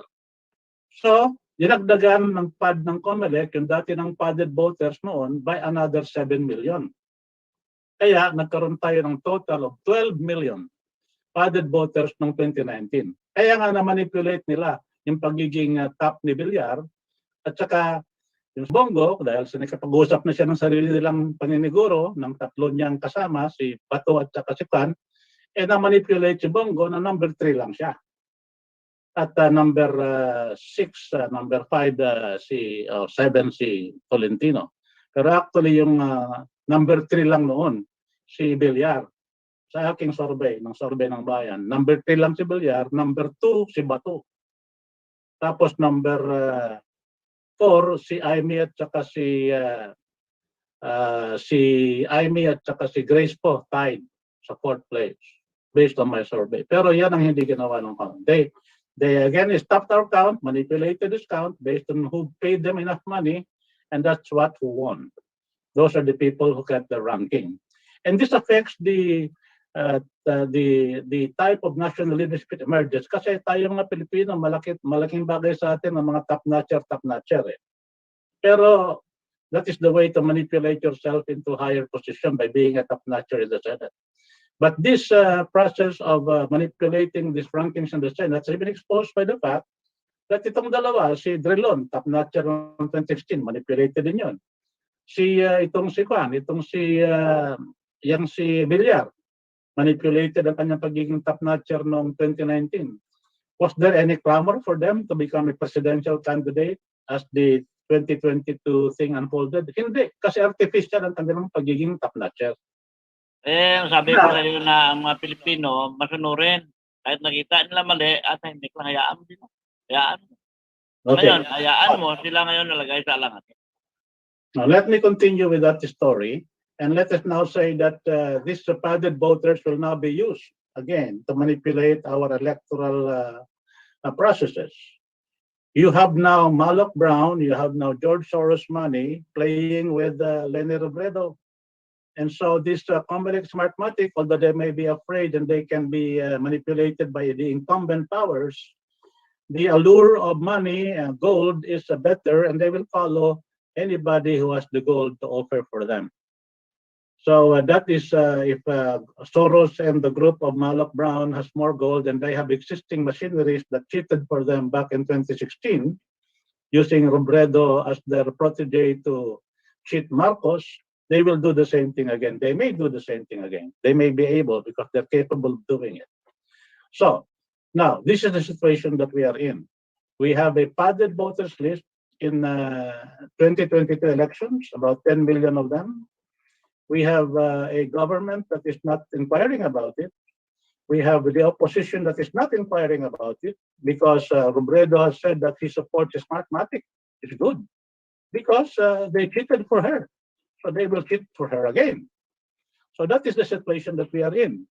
Parang kasama sa constitutional independence ng Comelec, itong kanilang pag-ignore sa pag-explain sa taong bayan kung bakit ganyan ang pag-increase ng ating mga voters. Na kahit na ngayon, nag-increase lang ang population natin ng 4 million ulit between 2019 and 2022, bakit nag-increase ng 7 million ang ating voters list? Yan ang nangyari, twice na. 2019, 4 million ang increase ng population natin, nag-increase by 9 million ang registered voters natin. Ngayon, between 2019 and 2022, nag-increase lang ng 4 million ulit ang ating botante.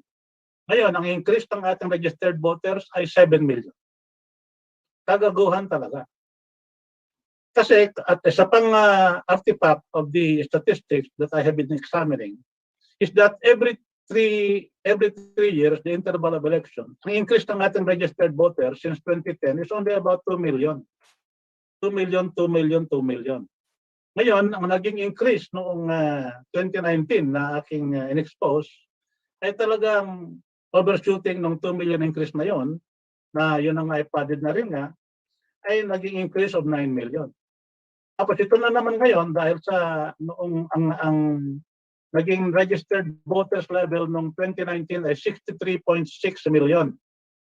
Ngayon dahil sa talagang ingay tungkol dito sa padded voters list, nahiya na siguro ng Comelec, nagbawas ng 7 million early this year. So binawasan ng 63.6 million ng 7 million, napunta ulit sa 57 million. Pero ngayon, kare-report lang ni James Jimenez na 64 million na ulit ang botante. nag-increase from 57 million to 64 million, 7 million. Pero in between 2019 and 2022, ang increase ng population natin ay 4 million lang. Now, saan galing na naman itong dagdag na 4 million na ginawa nila? Or 6 million ba yan? Kasi ang pwede lang mag-register sa 4 million na increase, mga 2.7 million lang. So, saan galing ito ngayon na in-increase nila out of 7 million? Saan galing yung 4.3 or 4.4 million na yun? Kaya ang rough estimate ko ng padded voters ngayon sa COMELEC ay mga 9 to 10 million. At yan ay gagamitin kung sino man ang may pera na bilihin yung COMELEC sa arithmetic para iluklok ang gusto nilang presidente sa darating na eleksyon. Ngayon, ang kailangan gawin nila ay dapat malapit sa katotohanan na pagpanalo ng kailang presidente. Kaya nakikita nyo ngayon, ang grabe yung banat ng Rappler, ng lahat ng mainstream media, binabanatan ng leading candidate ngayon na si BBM. At sinisira siya, dinidemonize siya. Ilalabas na ngayon yung mga dating mga video na nagpapakita ng mga kung ano para talagang makumbinsi ang tao na masamang maging presidente si BBM. Pag malapit na sa katotohanan yung pagpanalo ni Leonard Bredo, biglang naging number 2 ngayon. Si Leonard Bredo sa polls. Dati ang baba niya. Okay? Wala sa istoryahan, wala sa radar. Pero ngayon, number 2 na. Pakitin pa nila yan, pagkatapos pwede lang dayain si Bongbong. Kung mangyari man yan. Kaya ewan ko kung anong magiging development ngayon. Nag-uusap daw si Bongbong at si Sara sa Cebu. Baka pag mag-team up ang dalawang yan, medyo mas mahirap madaya yan. Pag mag-team up ang BBM at saka Sara. And most likely it will be BBM on top of the ticket because nakapasubo na si BBM. But anyway, these are speculations about what is happening. And this is what we are discussing here and talking about. And I'm sharing with you these insights. They are, of course, based on facts, like the fact that I cited on the voters' padded list. But they're also based on anecdotal references and inferences that we see happening because of what has happened in the past and what can possibly happen again in this coming 2022. So now, dito na pala, kakapasok ko ni Bernard, Austria. Yes, okay. Now I will end my talk now. Our guest is here. He is the Deputy Secretary General of the Partido Demokratiko Socialista ng Pilipinas. He is the one manning the effort of the PDSP, and according to them, they are supportive of our advocacy to shift the country into a parliamentary system. They are not making it a combo demand. They are just isolating it as a parliamentary shift, and they want to unite the Unitarians, who are the federal supporters of parliamentarism, into one block or one body, so that we can have more people advocating and supporting this shift, and this shift can happen. After his talk, we can have questions about what he will tell us, what he will share with us.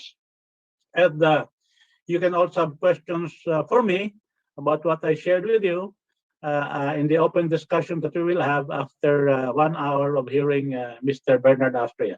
Bernard, the floor is yours. Good morning po sa lahat. Naririnig po? Yes, morning. Yes, clear, yes, you're very clear. Yeah. Magandang umaga po sa mga nandito. Kay Mr. Serapio, Sunny Domingo, Giancarlo EY, Melo Gold, Wilma, Professor Hill, and Engineer Lorque. Magandang umaga po sa lahat. Si Ma'am Wilma, yan. Magandang umaga po sa lahat.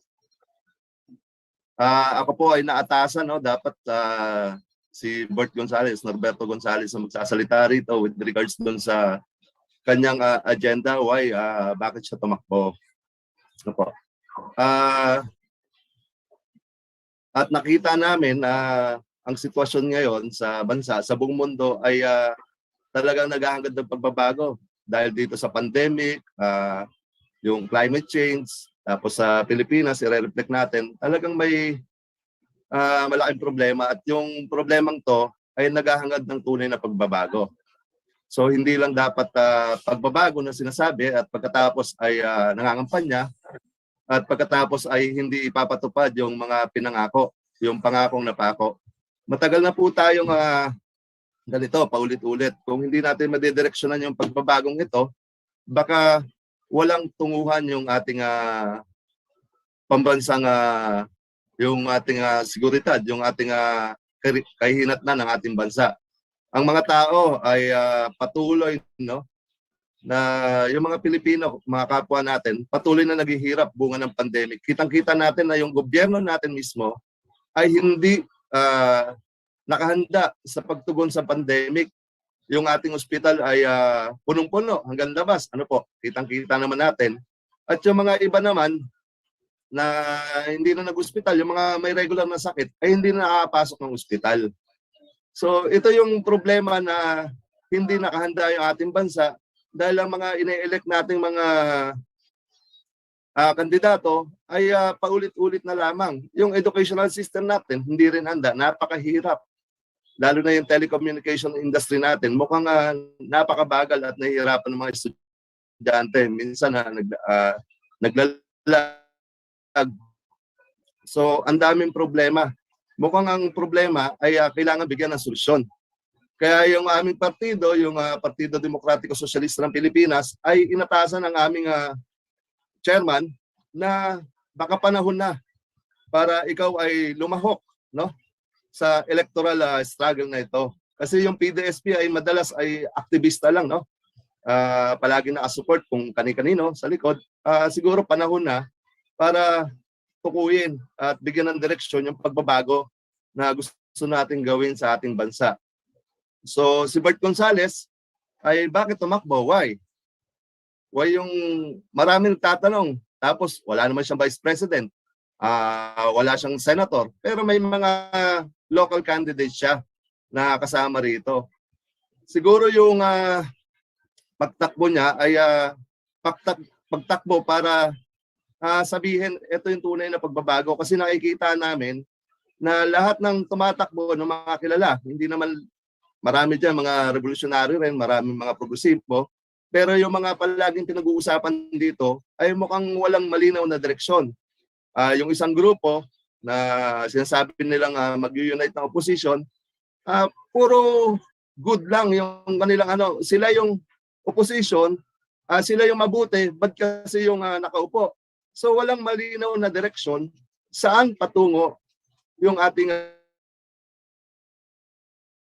bansa. Ano yung kanilang vision of society? Ano yung kanilang prinsipyo?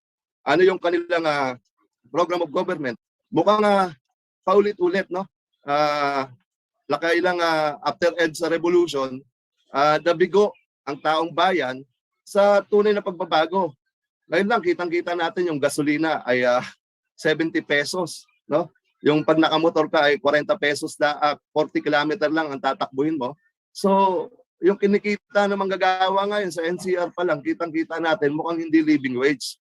Ang kinikita ay 537 per day, pero ang gastusin sa bahay, may 4 hanggang 5 kang miyembro ng pamilya, ang gastusin mo ay maabot ng 1,000. Ang tinatakda sana nating living wage ay yung 40 to 50,000 pesos. Pero saan kukunin to? Hindi na pasa to nasa saligang batas natin na hindi binigyan pansin ng mga kongresista at mga senador na ipasa to. Pangalawa pa rito, yung problema sa tubig at kuryente. Mukhang napakahirap, no? Mukhang walang patutunguhan yung ating bansa. Mukhang hindi pinag-uusapan. Tapos yung corruption, kitang-kita naman natin yung Parliamentay. So, ang daming problema, climate change. Ang Metro Manila ay malapit nang lumubog. Ang karamihan na malapit sa Manila Bay. Yung mga isla natin, tayo ay isla. So, tingnan natin. Ano ba yung pwedeng gawin? Ano yung vision of society? So, yung PDSP ay may sinusulong. Ang vision of society niya ay yung tinatawag nating First World Philippines. Ito yung pangarap na lipunan para sa Pilipinas. Tapos ang kanyang guiding societal model ay yung social democracy. Kaya nga ang campaign namin ay a better life for all. Masaya. Masaya ang bawat isa. Walang hinagpis. At least magagawa natin ng paraan. May mga natawag tayong mga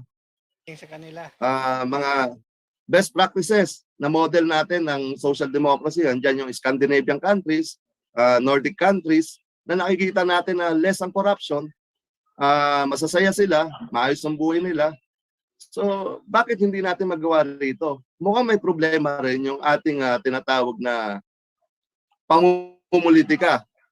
Yung bukod sa sistema ng gobyerno, yung pamumulitika, yung klase ng pamumulitika, tama na sa atin yung bigyan tayo ng 1,000 sa eleksyon, yung mga tao natin, total sabi nila, pare-parehas lang yan eh. Wala namang magbabago. The same, no? Kaya tanggapin natin yung pera, pero may mga iba na tinatanggap yung pera, pero binuboto nila yung ano yung nasa puso nila. So nakikita natin na kailangan dito ng massive education and massive campaign to mobilize ano ba yung national sentiment ng taong bayan. Bigyan natin ng direksyon. Ang direksyon patungo sa tinatawag nating First World Philippines.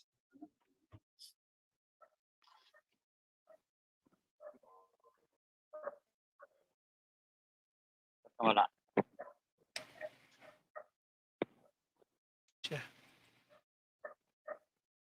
First world, yan, meron na po. Yung becoming a first world nation is our vision of tomorrow. Ano naman ito? Yung unang-una dito, yung political change. So bago tayo sa economic, yung political change. Ang PDSP ay nagsusulong din ng parliamentary form of government. Kaya lang ay hindi siya federal. Yung federal ay tsaka na pag-usapan, isulong muna yung parliamentary form of government na unicameral. So nandito malilesen natin yung corruption dahil sa question hours. At ito yung mga modelo ng gobyerno na maunlad ngayon sa buong mundo. Sa Asia, dadalawa na lang ang presidential form, ang Indonesia at ang Pilipinas. From among the Asian, lahat dito ay parliamentary form of government at lahat ng bansang to ay maunlad. Maunlad na sila.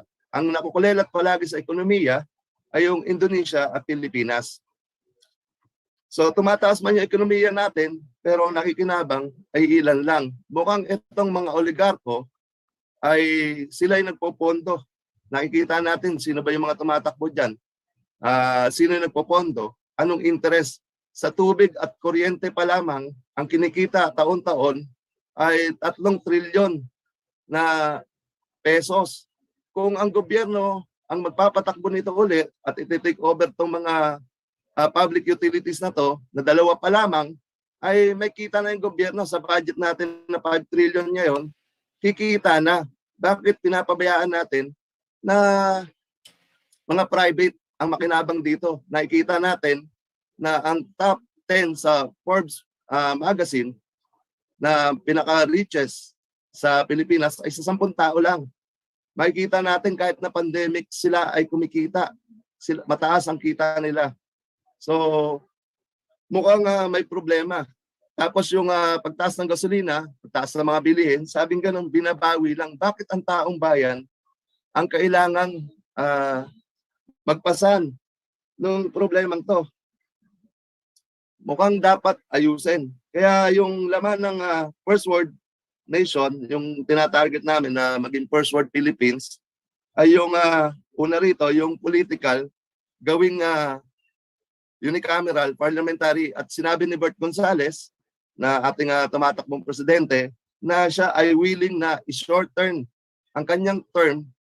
Unang-una niyang gagawin, bukod dun sa pag-address ng pandemic issue, yung susunod niyang gagawin ay yung pag-shift ng ating gobyerno into parliamentary form of government na unicameral. I-shorten niya yung term niya. Willing siyang i-sacrifice para mapigilan na natin yung corruption. Napakarami naming agenda nandito nakasulat. Iniwan pa to ni Father Entengan sa amin yung laman ng social democracy tsaka yung mga program points namin para sa pagsusulong ng maayos. Yan. Renewing and strengthening the state, yung fighting corruption, isa dyan yung pagsusulong ng parliamentary form of government. Ayusin yung collection ng taxes. Mukhang regressive yung taxation na ginagawa sa atin, hindi progressive. So dapat ayusin yung inefficiency sa collection ng mga taxes. Maraming natatapon. Tapos yung lack of revenues, eto papasok na rito, dapat i-restructure natin yung ating sovereign wealth, restructuring the economy,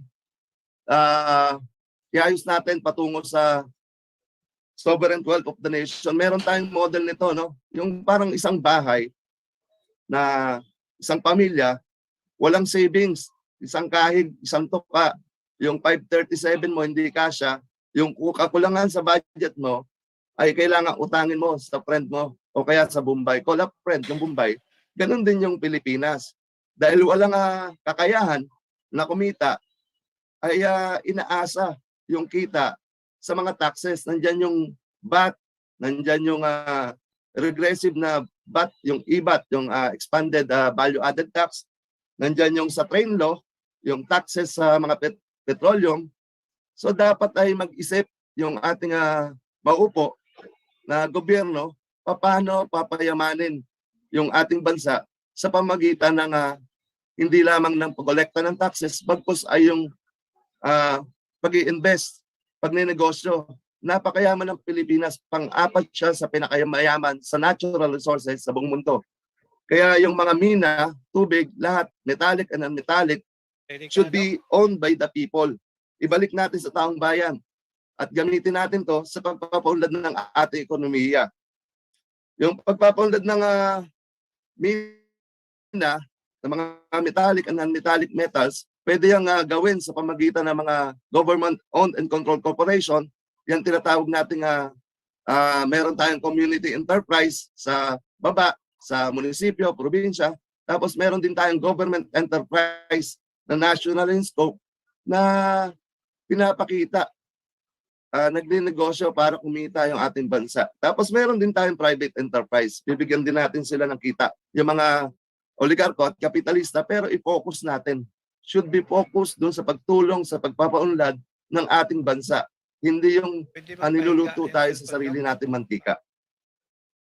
Yun yung pag-restructure ng equity restructuring of sovereign wealth of the nation. Tapos yung widespread poverty natin, i-reorganize natin yung nation towards a productive economy. Unang-una, dapat gawin natin mag-invest. Yung tinitingnan kasi ng mga umuupo palagi ng mga ekonomista at ng mga umuupo, ang education, health, and yung pabahay ay tinitingnan na expenses. Dapat tingnan natin to as human investment, as resources. Pag yung mamayan mo, mga manggagawa mo ay malusog, maganda pag-iisip, at hindi naman problema sa bahay, mukhang magiging matalino siya at magiging productive sa ating lipunan. Kaya dapat mag-invest tayo sa human resources. Pangalawa rito, yung food security sa pamagitan ng state farming. Pagpapalaganap ng aquaponics saka hydroponics at yung modern farming for production. Sandali lang po, may maingay na bata. Sandali lang po.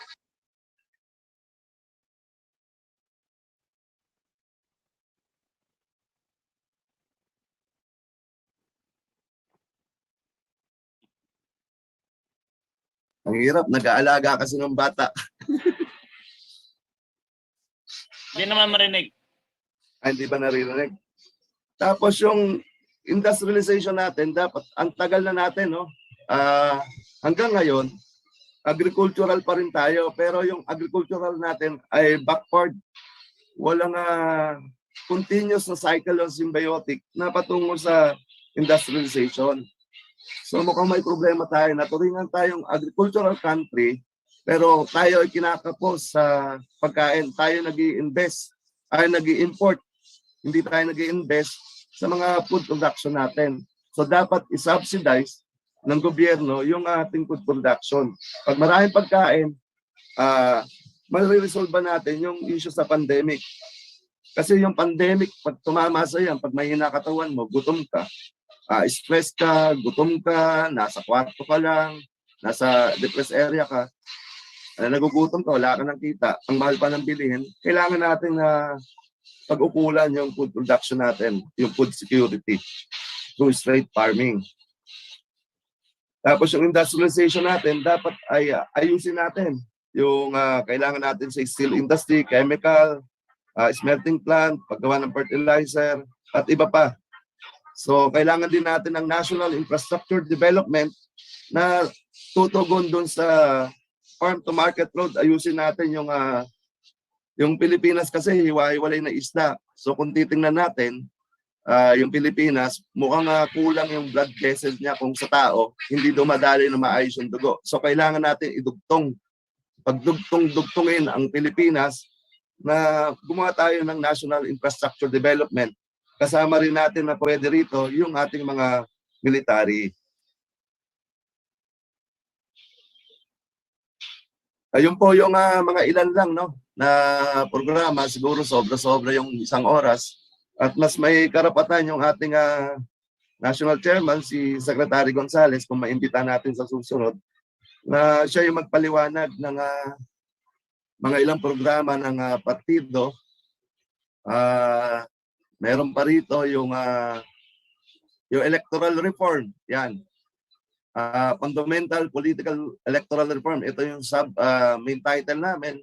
Yung electoral reform, mukhang binabanggit ni Professor Ramos yung problema sa eleksyon natin. Yung smart magic at yung padded voting. Dapat ayusin natin yan. Tapos i-reform natin yung bureaucracy. Mukhang may paulit-ulit na mga gawain, nag-overlapping. Kagaya nung pag nag-shift na tayo ng parliament, hindi na natin kailangan ng NEDA. Trabaho na ng parliament yan. Iayos din natin yung criminal justice system natin, i-reform din. Tapos pagdating sa mga securities ng bansa, dapat mag-focus din tayo sa mga basic securities natin. Yung defense capability natin, palagi tayong binubuli. Hanggat din natin pinapalakas yung citizen armed force natin, ng mga meron tayong mga 2 milyong na citizen armed force, baka medyo hindi na tayo ibubuli. Kahit na hindi tayo kompleto sa gamit, at least pinapakita natin na kaya nating proteksyonan. May pride tayo na kaya natin proteksyonan yung ating bansa, lalo sa kabataan. Tapos yung internal security, ayusin din natin. Yung food security, nabanggit na kanina, yung water security at energy security. Yung isang problema natin dito, yung energy security, may problema tayo, nakadepende tayo sa majority coal, tapos hydro, tapos dun sa mga diesel bunker.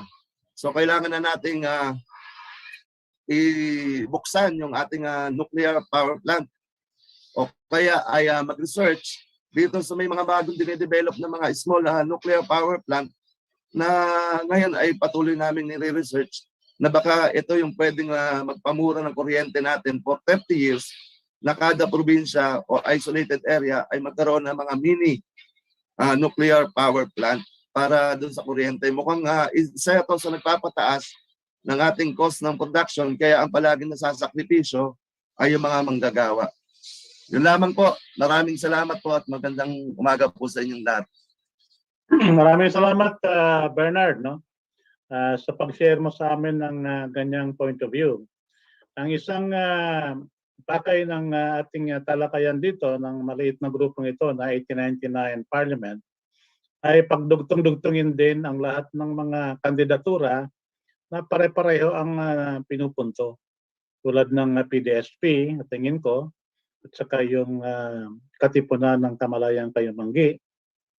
At maaaring may iba pang mga grupo na katulad ng Democratic Party of the Philippines, na grupo ni Luis G. Ramos, no relation of mine, na meron din silang mga agenda na medyo kahawig din ng mga agenda na nabanggit mo na dyan. Ngayon, para sa kaalaman ng lahat at para din sa reaction ni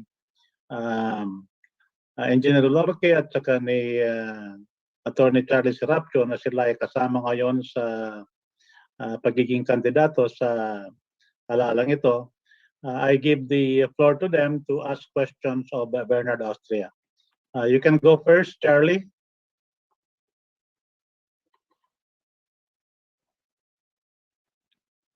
Charlie, can you go first and ask questions from Bernard's presentation? Okay. Am I unmuted na? You are unmuted. Yes, you can be heard now. Okay. A blessed morning, Deputy Secretary General Bernard. Best wishes to Vice President. Please send my warmest regards to my friend and political colleague, Bert Gonzalez, and the people who are working with him, like Charlie Abila and the others. No, friendship will never be affected by politics, because politics is something that really changes when it comes to interest, direction, and everything else. But just like Professor Hill and the others in this forum, Sunny Domingo, Engineer Lorque, our souls are connected to each other. Having said that, let me just say that you have some really brilliant ideas, and I would imagine that the late Father Archie Entengan had a lot to do in the crafting of these ideas. And now that Charlie Avila is with you, not to mention, of course, your chairman, Secretary Bert Gonzalez, these ideas have been culled from long years of historical experiences in the political struggle. And, as I am very much gratified with what I heard, all of us have this vision, ideals, and aspirations for our country. And I think what is somehow needed in our ranks is our ability to be able to see the processes involved in order to translate and convert them into realities. As far as our aspirational goals are concerned, I think they're well defined. In your case, the way you have outlined it, the way Engineer Lorque has already also presented it, and his presidential candidate Valdez, has the presidential Valdez has also shared it with us. We are not lacking in terms of our aspirational goals, in terms of our vision. And as far as the Katipunan ng Kamalayang Kayumangge is concerned, this vision, these aspirational goals have been expressed, you may say, politically in a document, and that is in the Puno Bayanihan Constitution. As I keep on harping on, that is not something that is cast in stone, just like your plan of action or your program of government. Those are formats to be discussed in the appropriate forum of the people. And in a democratic setting, that is usually done in a constitutional convention. That is when the delegates present plans and programs of government, just as what you have done. And others also belonging to other political groups present that. And we debate them, we argue over them, we synthesize, and we crystallize until we come up with a unified document that will represent the ideals and aspirations of our people. So you had a very organized presentation, beginning with vision, with the statement of the problem of not just globally, but how they impact on our own national situation. And from the problem, you have drawn the kind of vision that you would want to have for our nation, and how this vision is translated into ideas and aspirations. And from there, you went on to plans, programs, projects, and even activities. Now, as I think I've been like a broken record, I've always said that underlying all of this, especially in a political setting, would be the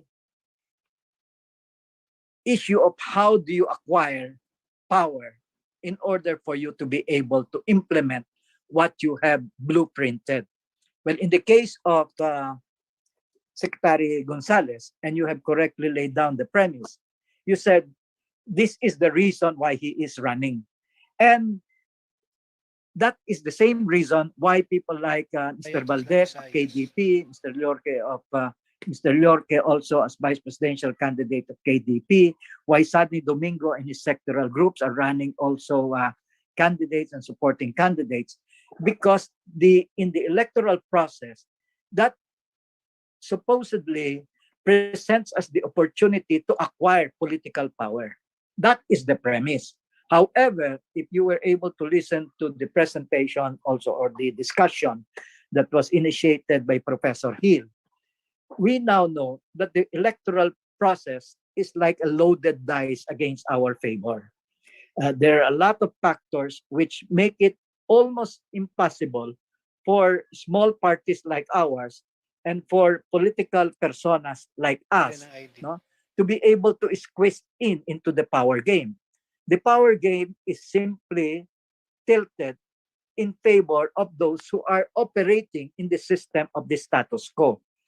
Hence, again, I proposition the stand that all of our programs, no, those presented by KDP, those presented by PDSP, those presented by Kamalayan ng Katipunan ng Kamalayan Kayumanggi, and other parties which are well-meaning and hoping to transition and transform our social order from its unjust situation to a just one, so that every Filipino, as you said, can have a better life. No? We are unable to play our programs in that or on that operating system, because the operating system will consider them simply as poison or as viruses, and they will simply just reject them. Or if our viruses are strong enough, then we will be the one to corrupt the system. But in corrupting the system, we should be ready with something that we will substitute it with or replace it with. And I think we have. We have that kind of already system drawn up, and all we need to do is be able to have the foundational requisite for the system to operate.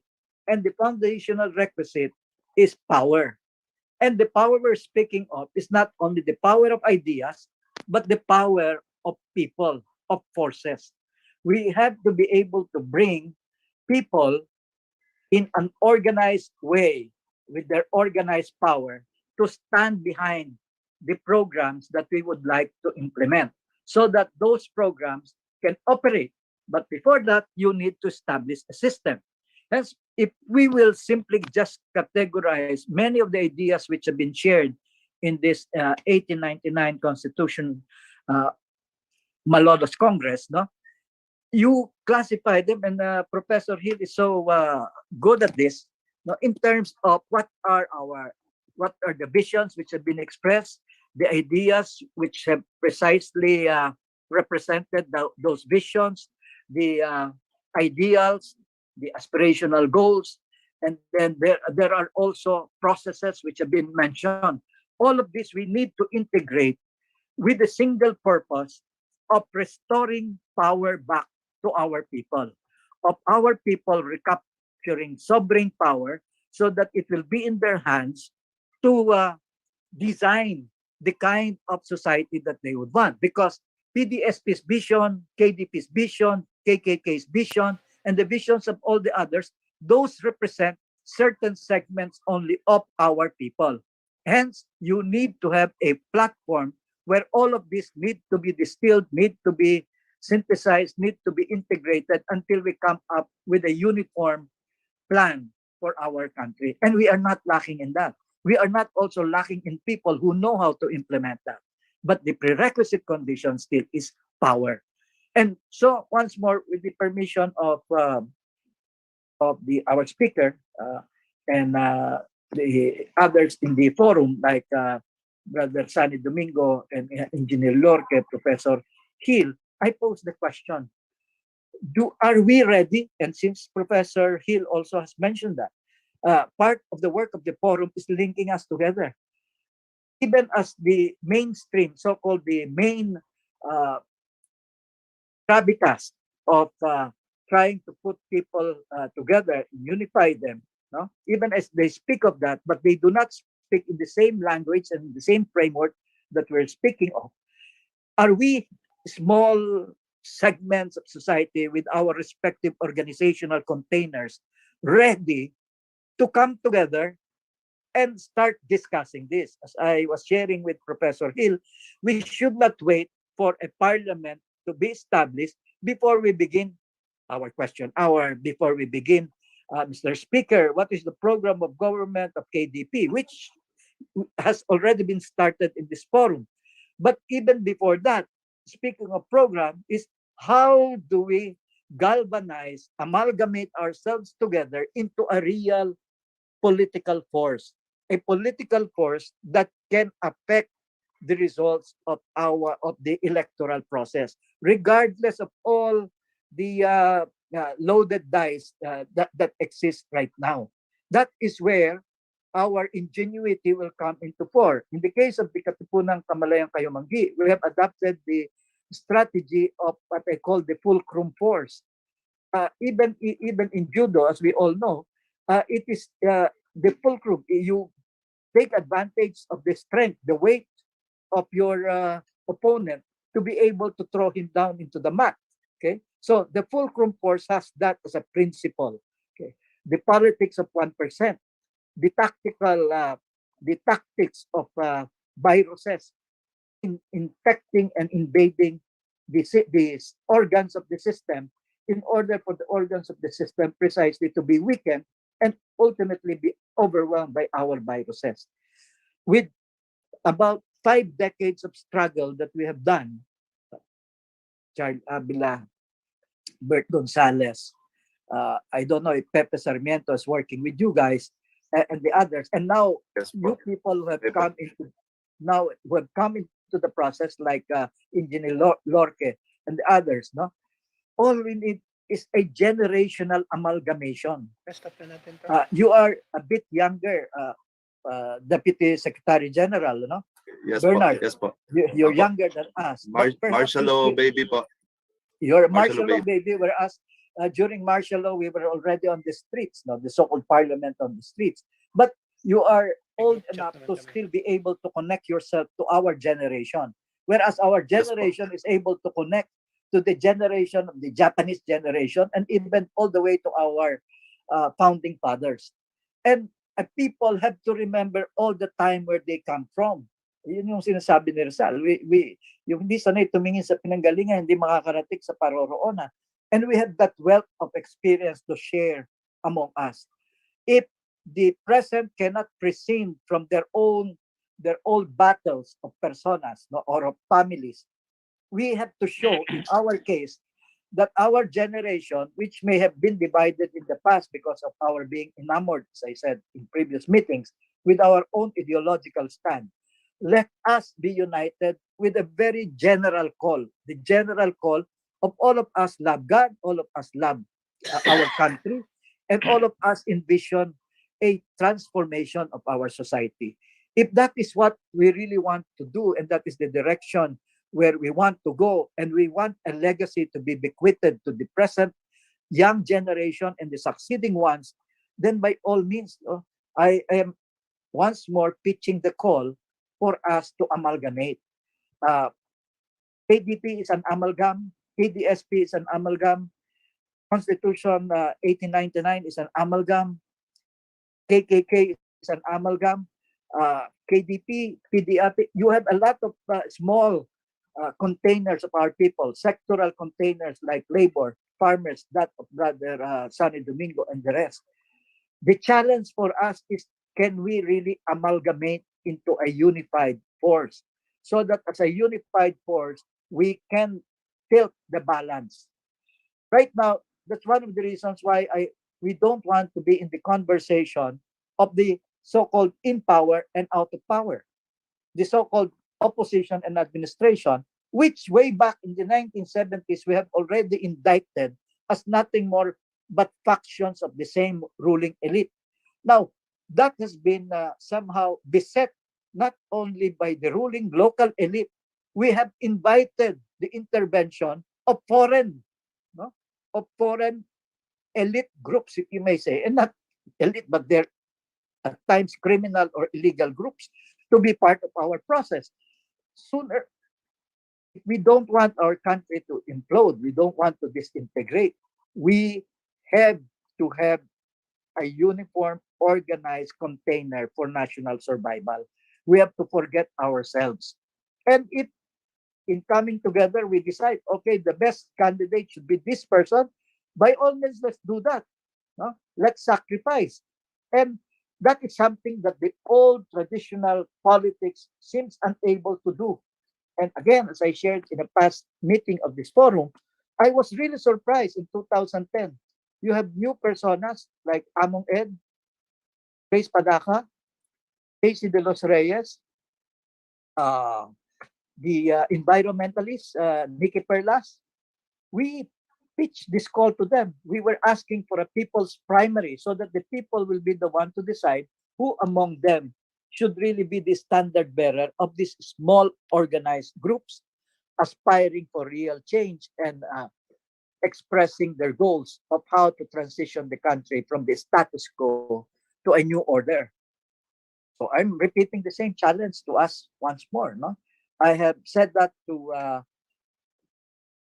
President Valdez, and he said he's open to a discussion on this.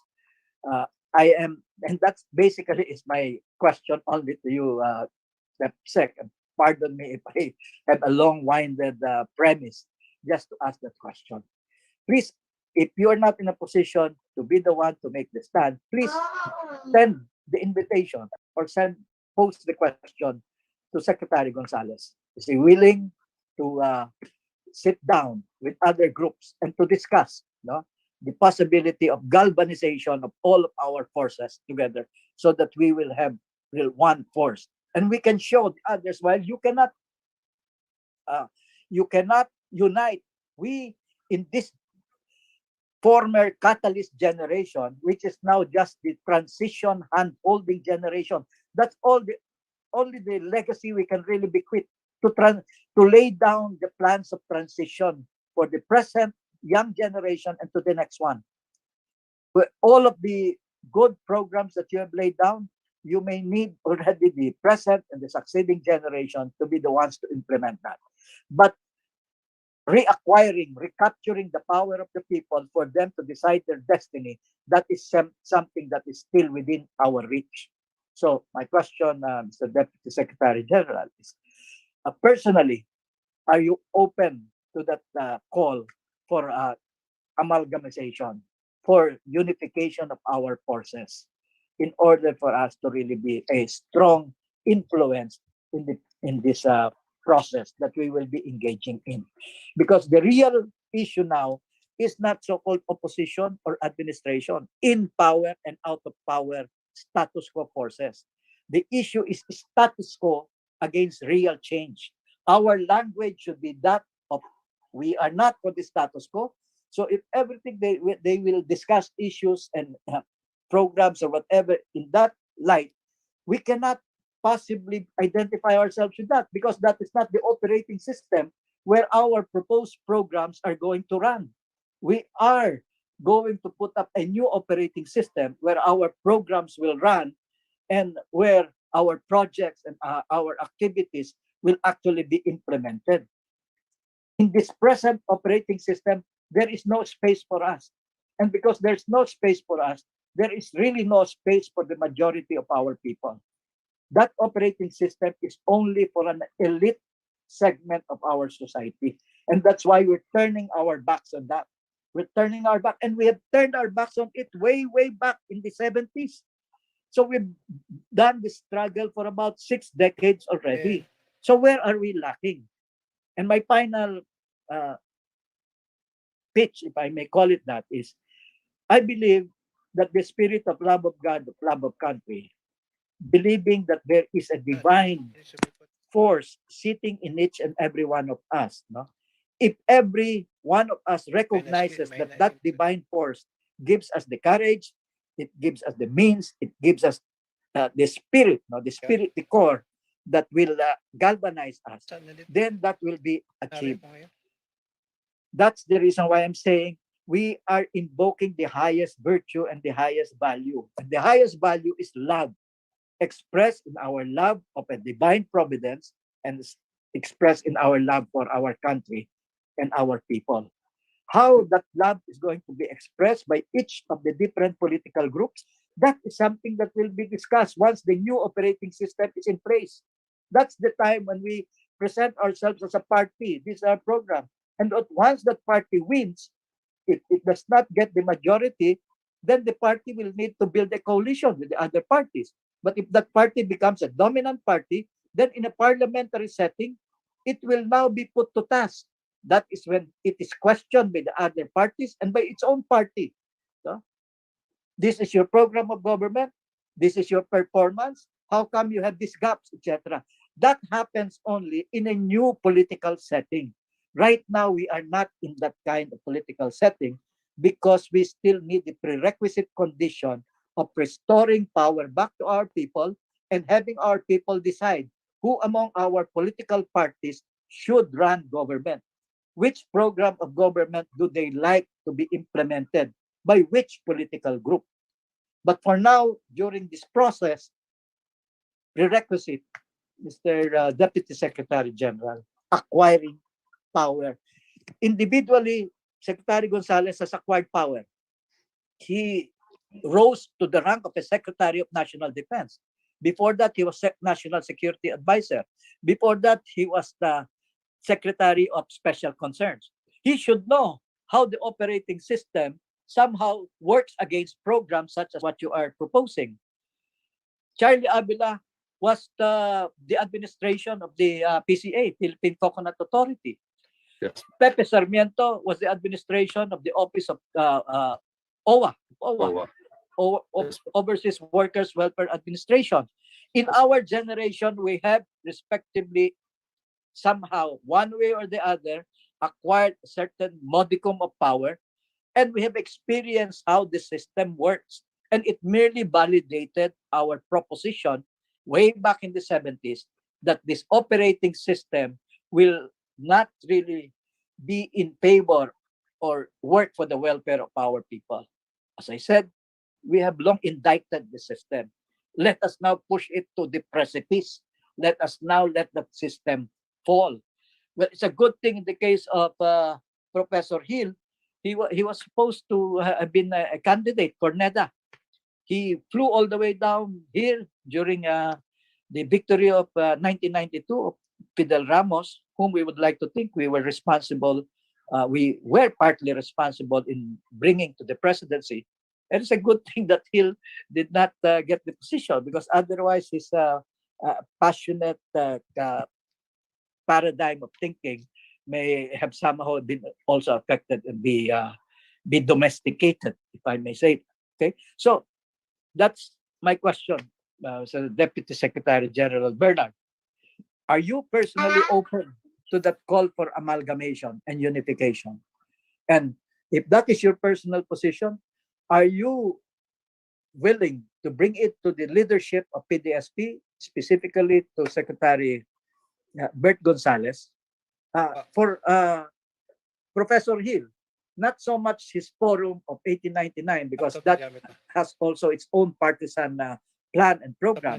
But Professor Hill, in his personal capacity, to call in the spirit of friendship and historical affinity, political affinity, no, for his friends to come together and discuss. Okay, the reason why I mentioned certain common names to President Valdez in the last meeting is because I was laying down the predicate. Friendship is the initial lowest predicate, but at the same time, the kind of predicate that can actually galvanize us. Magkakalaban tayo, pero pagka nakita-kita na tayo, ganun yung kultura ng ng mga natin sa politika natin. Kutya, binanatan na niya yung isa, nagkasiraan na at lahat. Pero pagka nagkita, hindi naman plastikan na kamustahan, ngitian, etc. Mararamdaman mo naman yon sa puso mo, etc. Kung meron talagang totoong pagkakaibigan na nananatili. At ako, iyon ang nararamdaman ko kay Bert, kay Badong, kay Bads, kung anong tawag namin dyan sa kanya, no? Marami kaming pinagdiferensyahan ni Bert, hindi napagkasunduan sa politika. Apa. Pero dahil din sa napagsamahan namin personal, kahit nasabihin mo pa yung meron akong naging girlfriend na ang nagbigay sa akin ay si Bert. Yung mga ganong klase pinagsamahan nyo ay malalim ang pinaghuhugutan niya. Ganon din kay Father Archie, sumalangit nawa ang kanyang kaluluwa. Kay Charlie, no? Kay Hill, kay Sunny. iba yung ating pinagsamahan. Pero pagdating na sa ating mga pinaniniwalaan, pinananampalatayaan, pagdating sa ating Panginoon, no? Isa pa rin yun sa nag-iisa sa atin. Lahat tayo naniniwala sa isang pinakadakilang lumalang. Yan, pagdating sa politika, lang nagkaiba-iba ng landas. Ngayon, as the Chinese would say, a kingdom long united must be divided, whereas a kingdom long divided must be united. Our kingdom that used to be united in the spirit of change in the 70s was divided by our ideological leanings. Now that have long been divided, perhaps it's time for us to be united. Thank you, Mr. Deputy Secretary General. Thank you, Mr. Speaker, Professor Hill. Well, that was quite a long question, Mr. Addressed to the Deputy Secretary General of the PDSP, and I expect a long-winded answer. Eksi lang po. Kung personal po, ako nakikita ko yung sitwasyon po, talagang mahirap, no? Ang hirap isulong yung pagbabago dahil hindi naman ganun kalaki yung PDSP. At nakikita ko rin na total may policy kami na open naman sa coalition. Siguro, kung personal ako, sang-ayon ako sa proposal ni Attorney Aloy Serapio at nakukwento nga sa akin ni Secretary na magkakaibigan kayo, pati si Butch, nung nadala sa ospital na nakaraan. Tinong ka agad. Wait, tanongin mo agad si... And then, nung nag-guest kasi ako sa KDP, sabi ni, dinala sa ospital yung pala regular check-up lang. So, nag-aalala ka agad si Secretary. Tanongin mo kung ano nangyari, kaibigan din natin yun. Ganun siya eh. So, kung ako po ay open po ako. At ipaparating ko po sa Central Committee, sa leadership ng partido, yung inyong mga proposal. Ang tanong ko lang po, si Badong ba, si Butch, ay willing na mag-usap-usap po? Pwede sumagot niya na si Engineer Lorque kasi siya ang kasama ni Butch sa kanilang partido. Kasi kung madalas naman kami nag-uusap ni RJ, siguro si Badong, ang hindi ko pa alam kung willing din na mag-sit down at mag-usap-usap yung mga to. As far as the position of both is concerned, we are willing. Kaya kuminsan, nakikayat na kami. Ang problema lang, ang inikayat namin kuminsan, hindi pa natapos usapan, iniwan na kami. Kaya minsan, makaisip ka na nakakainis. Ang mga nakikita kong mga pwede magsama-sama sa usaping ganyan ay kasama yung grupo ng party list ni Kasani Domingo, ang party list din ni Joey Lino, Comadrona, yung party list data ng mga... May party list ba si Rayval, Engineer Lorque? Wala. Wala. Okay. So yung grupo na nila KDP, yan, tsaka tayo, tsaka maaaring makumbinsin natin yung grupo ng DPP, yung Democratic Party of the Philippines, si Luis Ramos, no? Na sumali rin. So kung ang unang preliminary meeting ay kung agree ang lahat at mag-contact tayo, pwede tayong gumawa ng isang session nung itong ating 1899 plenary na maimbitahan ang lahat na mag-attend sa special session na yon at hindi na muna mag-imbita ng ibang mga tao, kundi yung mga tao lang mismo na mag-uusap-usap tungkol sa kung paano nga gagawin itong bagay na to. Isang Sabado, either this coming October 30 or the next one is November 6, I think. So how fast can we get an agreement of that first meeting? And then after that, it can be followed up with more regular meetings that can be done outside of the Saturdays and the time that you're available. No? So it's a process of maybe a secretariat or a group like somebody who can follow up and check out all of the contact points to determine a common date or common time wherein all of these people will be available.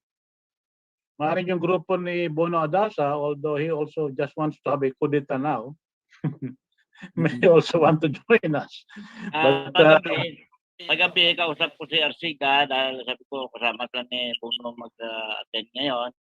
Ngunit hindi ko akalain kung anong mangyari. Gawa na nag-drive pa siya nung nag-usap kami, tapos bigla na parang tumigil. Sabi ko, anong nangyari? Sabi niya, sorry Pen, tigil mo natin na usapin, nakabangga ako. Nakabangga siya ng tao, kaya siguro yan nga, ito na karating ngayon. I see. So, kasi talking while driving siya, kaya ikaw may kasama ka sa kanon. Kasama ka sa guilt trip doon. Kaya dapat tingnan mo kung anong nangyari sa kanya. But anyway, also as part of the effort that we are doing now, I don't know whether Kasani has reached the point wherein or heard the points of Charlie, Attorney Serapio, when he was suggesting a meeting. So maybe we can elicit a response from Kasani Domingo on that proposed meeting of people to put together a sort of alliance that can proceed forward towards a unified coalition in the future parliament. Kasani, you have the floor. Professor Hill, bago si Kasani, may maidagdag lang ko doon sa nabanggit ni Bernard. Okay, go ahead. Dahil tayo mga Pilipino, mahilig tayo gumawa ng batas. Ngunit pagdating sa implementation, napakahina naman tayo. May maliban doon sa public utility, mga public utilities na hindi natin na-take over. Alam mo, may batas tayo na kung tawagin ay Republic Act 9483. Itong Republic Act 9483, inaatasan nito ang Maritime Industry Authority na magkulikta ng 10 sentimos sa unang taon. Magkulikta ng 10 sentimos sa bawat litro ng langis na na-deliver ng mga oil tanker at saka mga oil barge roller. Hanggang ngayon, hindi na kulikta yan. So, biro mo, we are consuming 516,000 of oil, a barrel, 516 barrel of oil a day. So kung multiply mo to sa 159 liters per barrel, lumalabas ito na may 82 million liters na nakukonsumo ang ating bansa. Kung nakulikta ito kahit sa 10 sentimos lamang, napakaliwanag na may 8.2 million tayo na collectible araw-araw. Pero dahil hindi nakulikta, sa loob ng 14 anyos, kaya yan, sinulat ko sa Malacanang din, at kay DOTR Secretary Tugade, pero hanggang ngayon, wala pa akong narinig na katanungan sa kanila.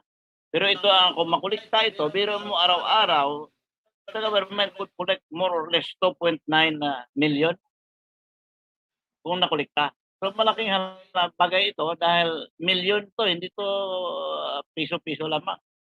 So kung idagdag natin doon sa mga nakulikta doon sa public utilities, napakalaking at nabanggit ko ni Bernard na mga 3 million ang collectible sa public utilities. Pero sa amin input sa pag-estimate yan, kung lahat ng public utilities ay ma-take over ng gobyerno, more or less mga 7 to 8 trillion ang collectible taon-taon. So napakalaking bagay na makatulong sana sa ekonomiya natin ito. Kaya sabi ko nga kung 13 trillion lang utang, hindi putar, wala pa 3 taon bayad natin yan. Unang public utility ay i-cover ng gobyerno. So yun lang aking madagdag sa nabanggit ni Bernard na kung maaari itong mga batas natin, pagdating na mag-implement natin ang parliamentary system government, ilagay natin ito sa konstitusyon na ang anumang batas na na-enact by Congress and Senate ay dapat sundin. Huwag yung babayaan lamang. At lagyan ng harsh penalties kung hindi makulikta.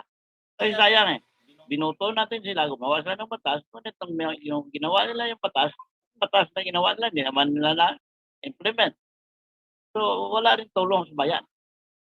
Yan na akin madagdag. Yeah.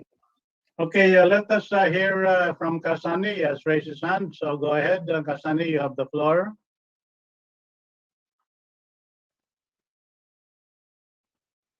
I'm trying to unmute you, but okay, go ahead.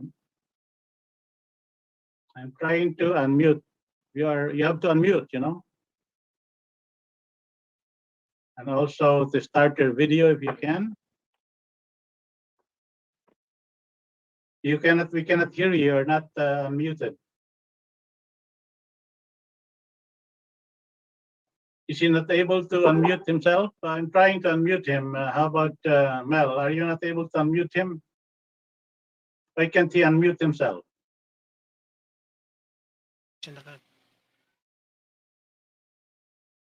He's not able to unmute. I don't know why.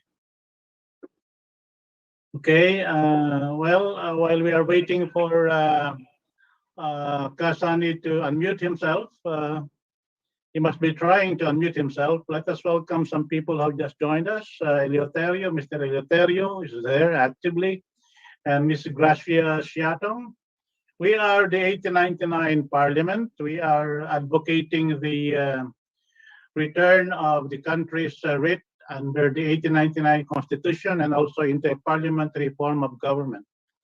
Now we are discussing things here related to the present electoral contest, where some of our people here are involved, like Engineer Lorque and like Bernard Austria of the PDSP, as well as Attorney Carlos Serapio of the Katipunan ng Kamalayang Kayumanggi. And also with Kasani Domingo, who is also I think part of the effort of a party list to win a seat in the Congress. So we are asking Mr. Domingo to unmute. He raised his hand, but right now he is not able to unmute. So maybe we can ask Mr. Eleuterio to introduce himself to us. So go ahead, Mr. Eleuterio. You have the floor.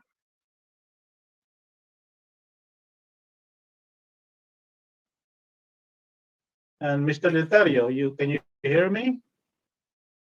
You also Walang disappeared. Mr. Eleuterio? Walang audio si Eleuterio. Walang audio? Walang audio. Okay, yes, no audio, no? How about Ms. Gracia Shiatong? Do you hear us? Can you unmute and introduce yourself? Yes, good morning. I am Gracia Shiatong. I was invited here by Sunny Domingo, my friend. Actually, sir, this is the first time things sound a little new to me, but not really because, I'm 71 years old. I am with some political movements. Kaya natuto akong in-invite ako ni Kasani. I think for the first few minutes that I've been listening, I'm getting a lot of things, and I hope that I'm really welcome here. Right now, siguro wala pa ako maiko-contribute sa inyong mga opinions or insights or observations at your level, pero I am a willing learner, listener. I'm enthusiastic about the things we're talking about. Thank you very much. Oh, you're very welcome, and thank you too for sharing your thoughts with us. And I hope that you can continue to be with us every Saturday. This meeting is going ahead every Saturday up to the time of Andres Bonifacio's birthday, which is November 30. And then we will break for the Christmas-December break, and then again reconvene in January 8th of 2022. Now we are waiting for Mr. Sunny Domingo to unmute, but he's not able to. I think maybe he has some technical problems. But now we have heard, and let me summarize what I have heard. There is a call for a process of starting talks for the possibility of identifying points of cooperation between the different groups who are now involved in mobilizing their forces to participate in this electoral exercise of 2022. But I understand that in the last meeting, Kasani has also extended an invitation for everybody to talk together physically in a place in Antipolo. I don't know whether the people would prefer a physical meeting as the first meeting, or whether it could be a Zoom meeting first. So what do you think of that, Attorney Serapio?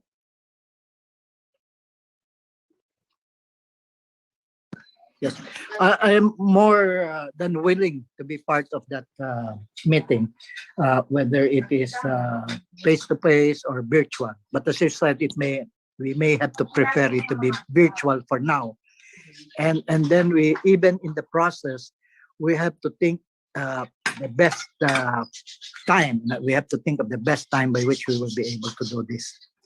In fact, I would like to have a contact number din ni Sunny. Wala rin ako nun. Okay. Yeah. Okay, Bernard, can you share your contact number with Attorney Serapio in a chat? Send it to him. Yes po, yes po. So that you can yes po. contact each other. And Sorry, then, I don't yeah. have a chat. Somehow my device is not able to capture the chat messages. You Kasi don't have you don't have a Yeah. chat box? Okay. It's not showing. It's just showing on my device. So I'll just have to get it through from you na lang. Here, all those who are willing to share. Kasi in our case, we have shared our regional head, the numbers of our regional heads, no? So if you care to have a sharing with our political workers, I would very much appreciate that. Okay. Can do that. But you know, you are appearing in our chat box. So if something is sent to you, will you receive it? I don't think so. I don't think so because it's more of the limitations of my device here. Okay. So it's more of that thing. So I think what I'll do is that I will get the contact points of Bernard and send it to your email. As well as that of Sunny Domingo, and the others in the forum, so that we can have an exchange. No? When I was asked for the directory of our political workers in the region, I forwarded them all to you, so that you can also share it with the rest of the members of the forum. I mean, You sent it to the email, right? Yeah, I sent it to your email. Okay. So I will get these things and you know, Let's have we a have directory from here. Sorry if I interjected. I think we should have a directory for Constitution 1899. No? well, as I've told you before, most of our contact points here are Facebook handles, and we have not really made an effort to collect the what do you call this? The cell phones or emails of the people involved. Maybe Mello, can you be able to ask the emails or phone contacts of the people that are attending our meetings, Mello, so that we can send them to Attorney Serapio? Pakipost lang sa chat. Hindi nga siya, wala nga siyang chat book. Wala nga siyang chat. So we have to ask people to Yung ibang give mga their contact participant. points in the chat, and then you have to capture it. Is the chat recorded also in the log of these meetings, this Yes, session? sir. Are you able to access the log, Mello? I'm asking. Hello, Mello. Yes, sir. Mello Lugod. Mello Gold. I'm asking you if the chat is also accessed in the log of this meeting after we sign off. Yes, na-access. Okay, so can everybody put their contact points in the chat to everyone so that it can be collected there, and then I will send it to Charlie Serapio by email. Can you put your cell phones there, everybody who can do it? And so we can pick that up from Gold, can put them together. Bernard, Send ko na po yun sa akin. Okay, see, also Sunny Domingo. Sunny, are you able to do that? Sunny, I think has stopped listening, or whether he has problems getting to unmute himself. He's not able to do that. So I'm telling him I'll chat him what is happening. Okay, now, what is the time that is most convenient for the principals here that are now here are you, Attorney Serapio, and also Bernard and Lorque, and the others also who might want to join can be informed later. What is the best day and time to organize a Zoom meeting between the principals involved?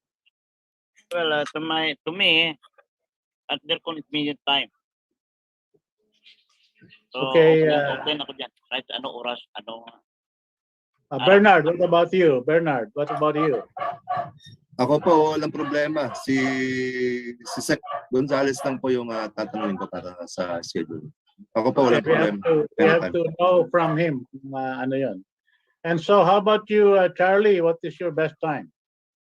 Well, I prefer after lunch, no? But I will abide by the decision of the group. After on a weekend or on a weekday? Well, Monday is something that's tight for me as well as Wednesday.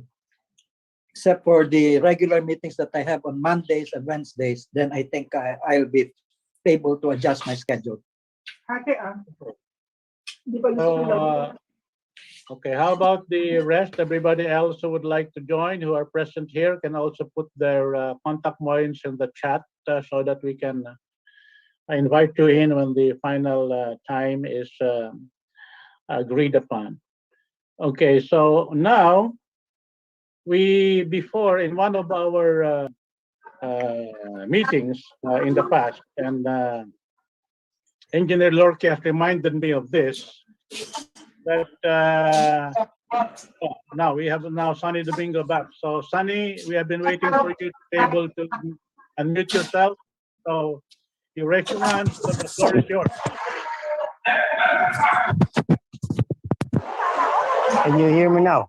Yeah. Yes, we can hear you now. Good. Yeah, I agree to the proposal of Charlie. My number is 0917 317 1074. For the good of the country, I am available 7 days a week, 24 hours. And I hope that something about collaboration would be crystallized, because we are now on times that are not really conducive even for election. If Sarah runs as president, surely the opposition will win. And of course, we do not know what would be the prospect of Bert Gonzales and others that may be joining the race for leadership in our country. We hope that something will happen before next election. Until now, we have not been touched with worry. For us, you know, we cannot discuss. We also have to start, and maybe representatives should be invited to collaborate. I think this is the time for something like this. We must come out with a special station release for all the parties and others that may want to join and plan our country. The country and just accompany life to country. Kasani, can you repeat the numbers you said? 0917. 09. Can you repeat your number? 0917 and then? Kasani, you can't hear me now. Is anybody able to pick that up? Hindi ko nakuha rin. 0917 lang nakuha ko. Yeah, he has gone again. I don't know why. He can't hear me now. Hello? He has problems with his voice because he was breaking up the last time. Anyway. Sa loob siya ng mall eh. Yeah. Okay. There, Jingle has given her number. 0917. But Jingle Tamayo, you just came in. You must be late. Maybe you had a very busy romantic date. You were not able to come on time. Oh, there is Jingle. Every Good morning, time, everyone. every So time so Jingle, busy. every time maraming Jingle smiles. Yeah. Nasa live Every lang po ako time. na live Ah, Facebook. Nasa live Facebook lang po ako. ganun ba? Every time Jingle smiles, what the song says, Candyland appears, you know? Every time you smile. Anyway, we are planning a meeting here, but we are having problems with the voice. I think Kasani has given me his number somewhere. I just have to dig it up and then share it with everybody else. But then the idea is to get these small parties together and try to get them into a group, some sort of meeting that will try to coordinate efforts. The points raised by Charlie Serapio are very general. He said that the meeting will explore points of cooperation. But well, realistically, given our situation, wherein the small groups, ang maliliit na mga partido ay halos walang tsansa na mapasali sa hanay ng mga mananalo sa darating na eleksyon, at lalo na dito sa sitwasyon natin na sinasabi ko na andyan, mandaraya na naman ang COMELEC, mayroong 10 million na padded voters dyan. Can Charlie give some operational context to that points of cooperation that he's talking about? Charlie, can you elaborate on that? Well, first on the process, no? What is our predicate? Our predicate, as you said, in the context of the current situation, small groups like ours, as well as the personalities who are running under these small groups, would find it very difficult to squeeze ourselves into the winning column of the political contest. At the same time, what you're saying, we believe that our different groups have such good ideas and aspirational goals for the nation, but they can only work if they are going to be processed by a new operating system. So, if we come together, let us first identify what is it that unites us. For example, I'm saying the highest value that can unite us is, some of you may think it corny, but I don't, no? Is the spirit of love of God and love of country. I don't know if there is anyone among the different groups who will object to that. So that is one point of unity. The next point of unity can be, before we even speak of our vision of society, is we can all agree that the battle is not so much so-called in power and out of power opposition administration, but the battle is between status quo and real change, and that will require some definition. Okay. So next is we can identify another point of unity on how we can possibly unify not just our political workers and our political forces, but that means we have to have some kind of a coalition leadership, and eventually come to a point when we will decide who will actually just be the standard bearer, for this coalition of forces, standard bearer on different levels. So the idea is to first define what unites us rather than what divides us, because there will definitely be a lot of things that will also differentiate us from each other and divide our ranks. But we should address them only after we have been able to lay down the foundations for unity. And those foundations should be strong enough for us to meet the challenges of differentiation and division. And we can decide also on the process on how we will resolve that, the division and the differentiation between and among our respective groups. And in a sense, that is why I am suggesting that our host for this initial meeting should be one more identified with perhaps the sectoral groups like that of Sunny, and the other sectoral groups that we have in our parties, like the sectoral group of Engineer Lorque or maritime or seafarers. We have our own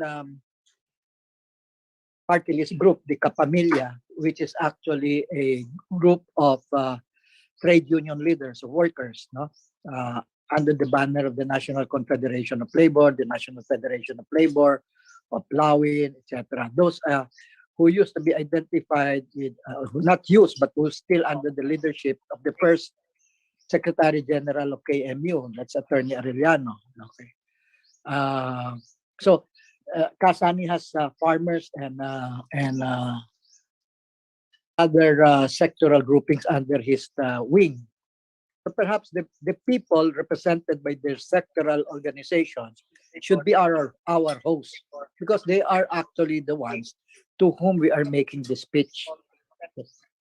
We are willing to unite with each other so that the people can have a more organized container of their forces, so that they will really be a factor in the political equation and perhaps even be a variable in changing the results. No, what we can share with them are our analysis, what you have shared earlier, Doc Hill. No, and let's begin with just points of unity, and camaraderie and fellowship and friendship initially. That's how we can begin the process. Because if you will ask me, I would prefer that we should, if all of us are going to be validated as bona fide legitimate candidates, meaning our political parties, no, will be considered by COMELEC as bona fides, and therefore we will already definitely be in the tickets that will be represented in the ballots to be printed by COMELEC. What we should do is our timeline should be, there will be surveys, etc. That should be also instructive for us. O sino ba sa atin? Which political party has more popular support? Which one which candidate has more political backing? Then that should also be part of the process. And all of us should be humble enough to say, well, I'm not getting much support from the ground. Well, I am only getting, say, 0.1%. Whatever that is worth, I'm willing to bring that to the table as part of the forces to be galvanized. So we should have a process by which we can determine also the best candidates that we should have. We should actually use as our standard bearers. And the best, as far as all the political parties, we will be under a coalition. So it will not just be one political party that will be highlighted. All of us will be in a coalition of parties that we should name. No, we should name. So I'm again focusing on the process by which we will go about this, Professor Hill. Thank you. Okay, what is the timeline of COMELEC in terms of determining kung sino yung totoong mga kandidato at sino yung hindi nila papayagan dahil sa nuisance daw? Anong time yan? We're getting different reports from the COMELEC. No? The COMELEC just called our office yesterday asking for us to change our acronym, because accordingly our acronym exceeds the 6 characters limit. Okay, so if we take that as an indication that they're already in the process of determining candidates and political parties, one timeline that they have, it's supposed to be October 29. They will come out with a list of candidates, October 29, as well as the political parties under which they're running. But if you will note, there will still be substitution in November 15.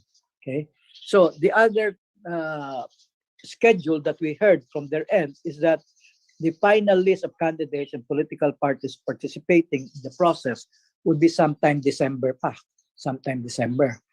or even early January. What is sure is they need to finalize that before their own timeline of printing of the ballots.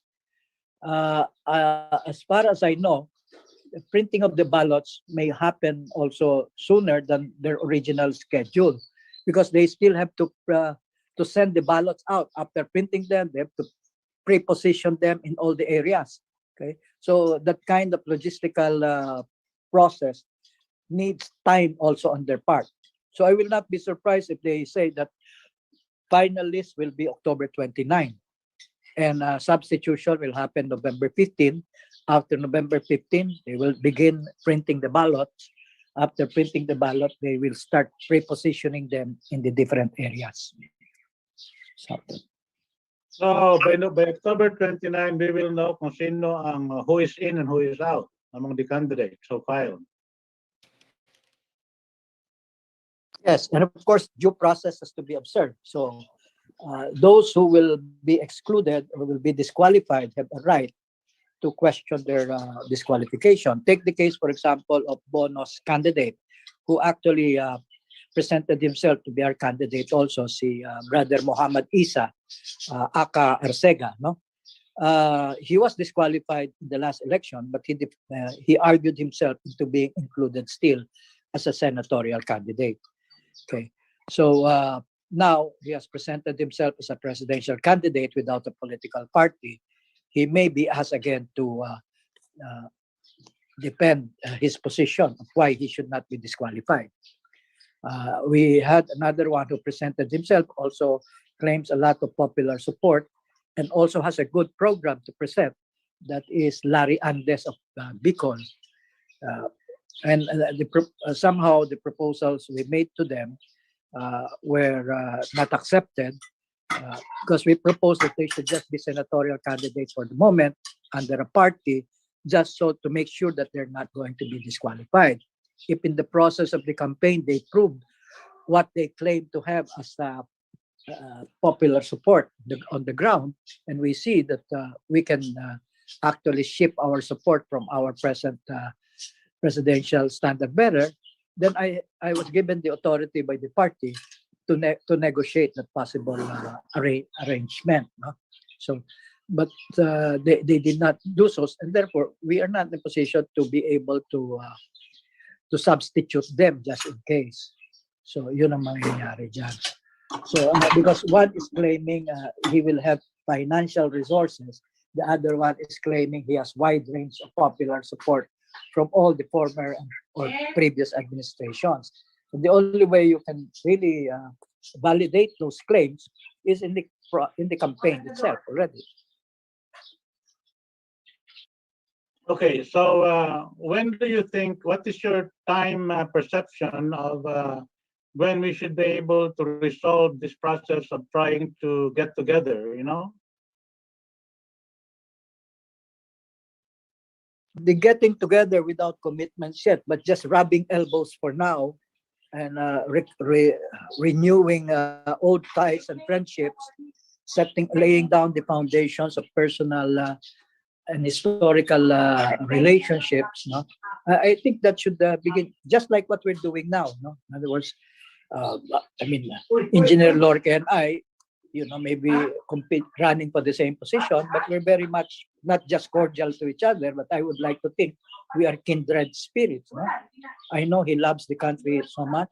He has his own expertise, and much as he is not a lawyer, he knows more about the law than I do when it comes to Republic Acts which have been enacted and which have not been implemented. He does a lot of research into that. No? So that is one strength that is bringing to the table. In your case, you're bringing your expertise. Sandy Domingo is bringing his expertise. We have DepSec Bernard now. there's nothing wrong with us exchanging views at the moment. And then we set a time, all right? Once we are all clear who among us are finally in and who are not out, who are those who will still try to argue their way into being qualified, then we set the date.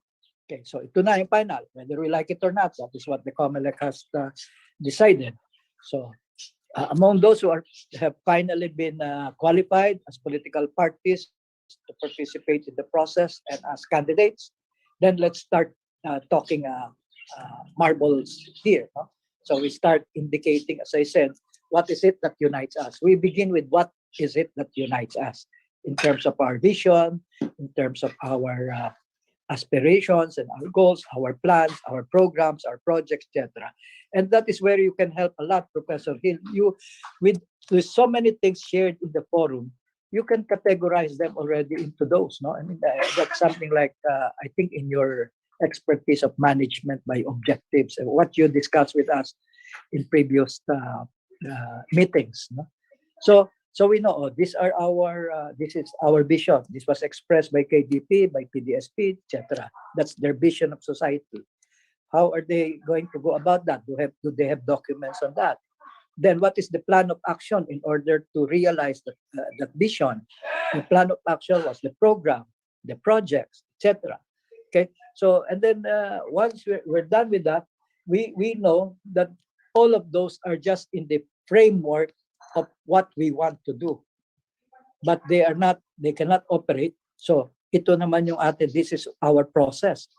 For example, in the case of this forum and Engineer Lorque, you mentioned a lot about barangay assemblies. That's gone past now, no? But you have a process that you propose, the 5x5, etc. Those are methodologies to be able to galvanize forces.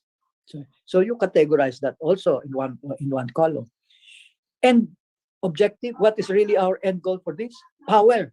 Because as I said, the underlying foundation of everything that we want to do is the acquisition of political power. The reason why we are running is we want to occupy a political space. Now, and then the next thing is strategies and tactics. How do you acquire power in the context of the present situation? I don't mean to perorate, no, but this is something I've learned. Limbawa, everybody saying si Machiavelli proposition that the end justifies the means. No, that is not the proposition of Machiavelli, if I may say so. What Machiavelli was simply saying, in the context of the situation where we are in right now, there are only several ways by which you can acquire power. You either marry into the nobility so that you can acquire power. You should be ready to bribe, and therefore you should have money. And you should be ready to be killed or to kill, etc. He was describing the situation of the different routes open to someone aspiring to have power. That's Machiavelli. On the other hand, you have also the legend of King Arthur and the Round Table. Okay, so King Arthur also has a proposition on how power is acquired. How is the Excalibur taken out that is embedded in the rock taken out? No, and what is it that unites the knights of the Round Table? So I mean, we have different idealistic model, we have pragmatic models, etc. That should be part also of our strategizing and tacticalizing. Okay. Would November 6 or November 7 be a date that we can agree on? November 6 or November 7. It's either a Saturday or a Sunday. Yeah. Right now, I think I'm free. I'm free on those days. Right now, we can validate. How about your estimate of Norberto Gonzalez, Mr. Austria, Bernard? O pwede na po siguro. November 6, November 7, which is preferred, Saturday or Sunday? Tatanong ko po sa kanya. Okay, so at least these are the two tentative dates, no? So we'll have that. And then you said the agenda is points of unity. And second, the determination of the personalities that will finally be involved in this tactical fight for power in the 2022 elections. And then the third that I gathered from you is the strategy and tactics to get the best possible optimum chance of getting to power, given the situation that everybody will converge in after we go through the process of trying to unite together. So, is there anything that I have left out, Mr. Serapio?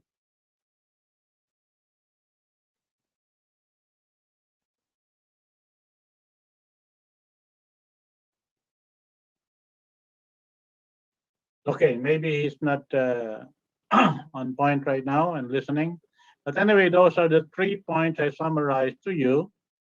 And may mga dagdag pa ba dyan, Engineer Lorque or Bernard? Or I agree either 6 or 7. Just affirm which is really the final date, 6 or 7. Tama-tama lang yan kasi presko namin sa 13. So I would inform everybody about all this. Okay, that's good. As long as right now you're still a candidate for, you're continuing to be a candidate for Vice President, and so is Attorney Charlie Serapio. And the candidate for President of the PDSP, Norberto Gonzalez. I will try to reach out to DPP, the Democratic Party of the Philippines, Luis Ramos. The candidate, I think, is a certain, Joey Montemayor. So he just joined in as a friend of mine in Facebook, so I'll also contact him. These are small groups that I think have presidential candidacies right now, and so let's see whether they survive the October 9 purging of COMELEC. Now, on the other points, like the extraneous issue that I discussed earlier, is that something that will be actionable or will be addressed by this coalition that is rotated coalition that we're trying to build? What I mean is the voter padding that I identified to you earlier. 10 million padded voters and the possibility of massive digital cheating again in this coming election, not only for the presidency, but for all other levels as well. Is that something that we will address or not? What do you think, Bernard?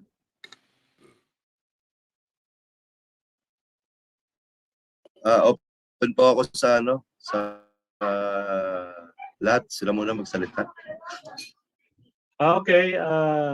So anyway, I just want you to think about that. If you have no comments about that right now, because it is not an easy thing to digest. The fact that our electoral process is not really under our control. It's controlled by forces other than us. Yes. That will just manipulate us into submission as to what results they give us. That has been happening for the past several elections, not only during the time of the advent of the automated election system, but also all throughout. Well, here is Kasani now. Kasani, we did not get your number properly. Can you repeat your number? Or can you post it in? Can you post it in the chat? Are you able to post it in the chat?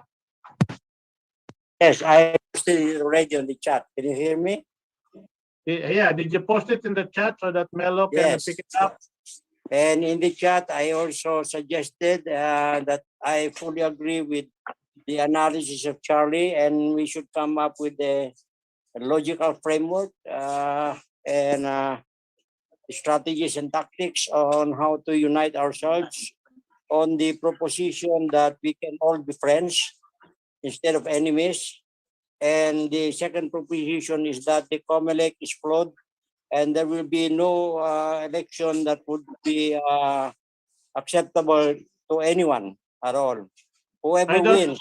Yeah, I don't see your number in the chat. It's 0917 what? 0917 317 1074. 317 1074. 1074. So I Yeah. just posted it now. Okay. That's it. 0917-317-1074. Yeah, so like I said, I fully agree with the analysis of Charlie. I agree with your analysis that election, whatever election will happen, if there will be election, is flawed. I think we should work on the proposition that we can all be friends, and that on the basis of friendship we can I have our space, and there will be a power vacuum, because each candidate that will closely compete in the election will be creating a vacuum. I think we should take advantage of that vacuum. If the small parties can be gathered together into a coalition and agree as to who should be president, assuming that one is claiming that they have the money, I have another one who claims he has all the money to become president of this country, and then the others, they have all the people, and they have all the other resources needed to win an election. If there was an election, then we should putting it on the basis of accepting the fact that maybe our people would like to have an election. So our first strategy would be to participate in the election. Second, if the election will continue to be questionable, then we should be able to gather our forces together to be able to take over the power, the vacuum that will be created by the fight of the giants, as you say. It will not be a fight of the commons against the giants.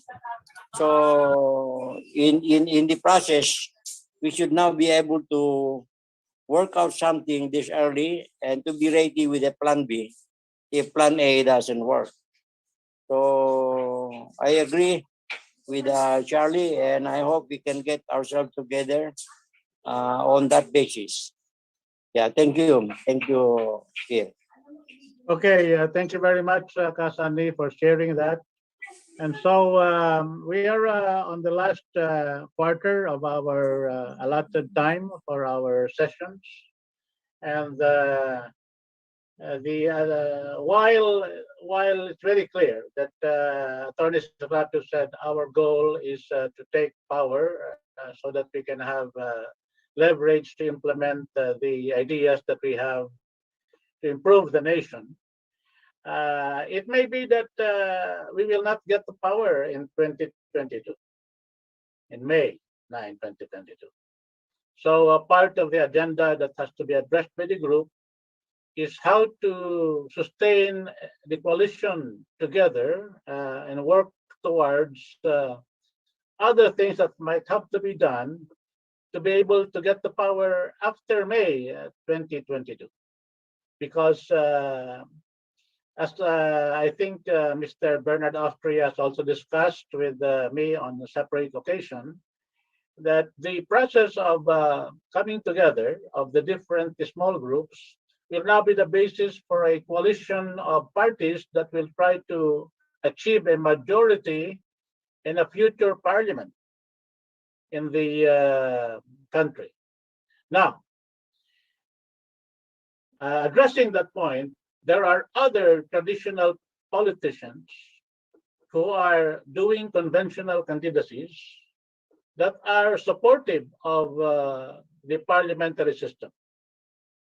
One is former President Gloria Macapagal Arroyo, who is running for Congress again, and who wants to support a move to Parliament, maybe for selfish reasons of having the ambition to become the first Prime Minister of the land.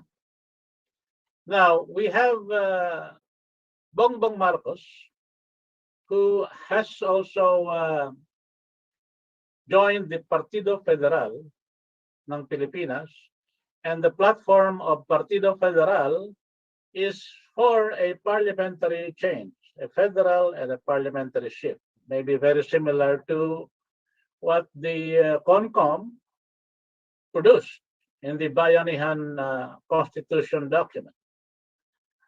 There are many others that we have not yet talked with, candidates for congressmen that maybe for parliament, like for instance, Choi Alas of Pasay City, who is a personal friend of mine, who is also supportive of parliament. And he said that there are a few more that he knows of running for Congress who are really in favor of shifting to the parliamentary system. And that could be a minimum point of unity in terms of the structural things that he would like to see in the new operating system that Attorney Carlos Serapio has mentioned to us.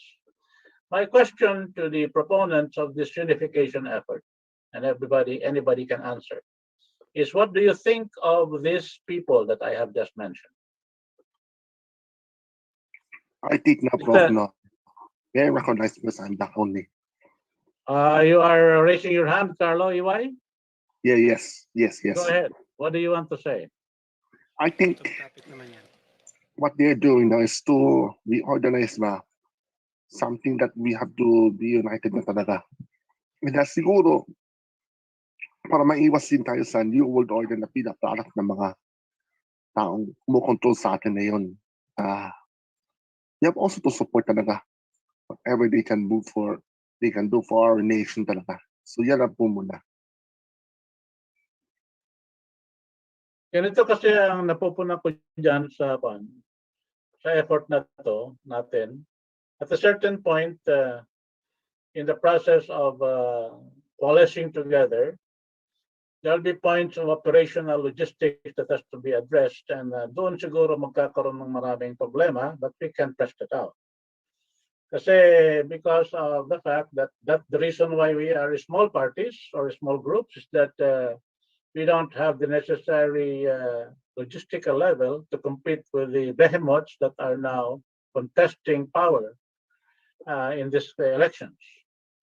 You have, as I already mentioned before, you have the groups that are like the Duterte group, and then the Marcos group, and then you have the groups of Lenny supported by the groups of foreign interveners like Malak Brown and George Soros, and all of the and also the other candidates that have pet candidates like.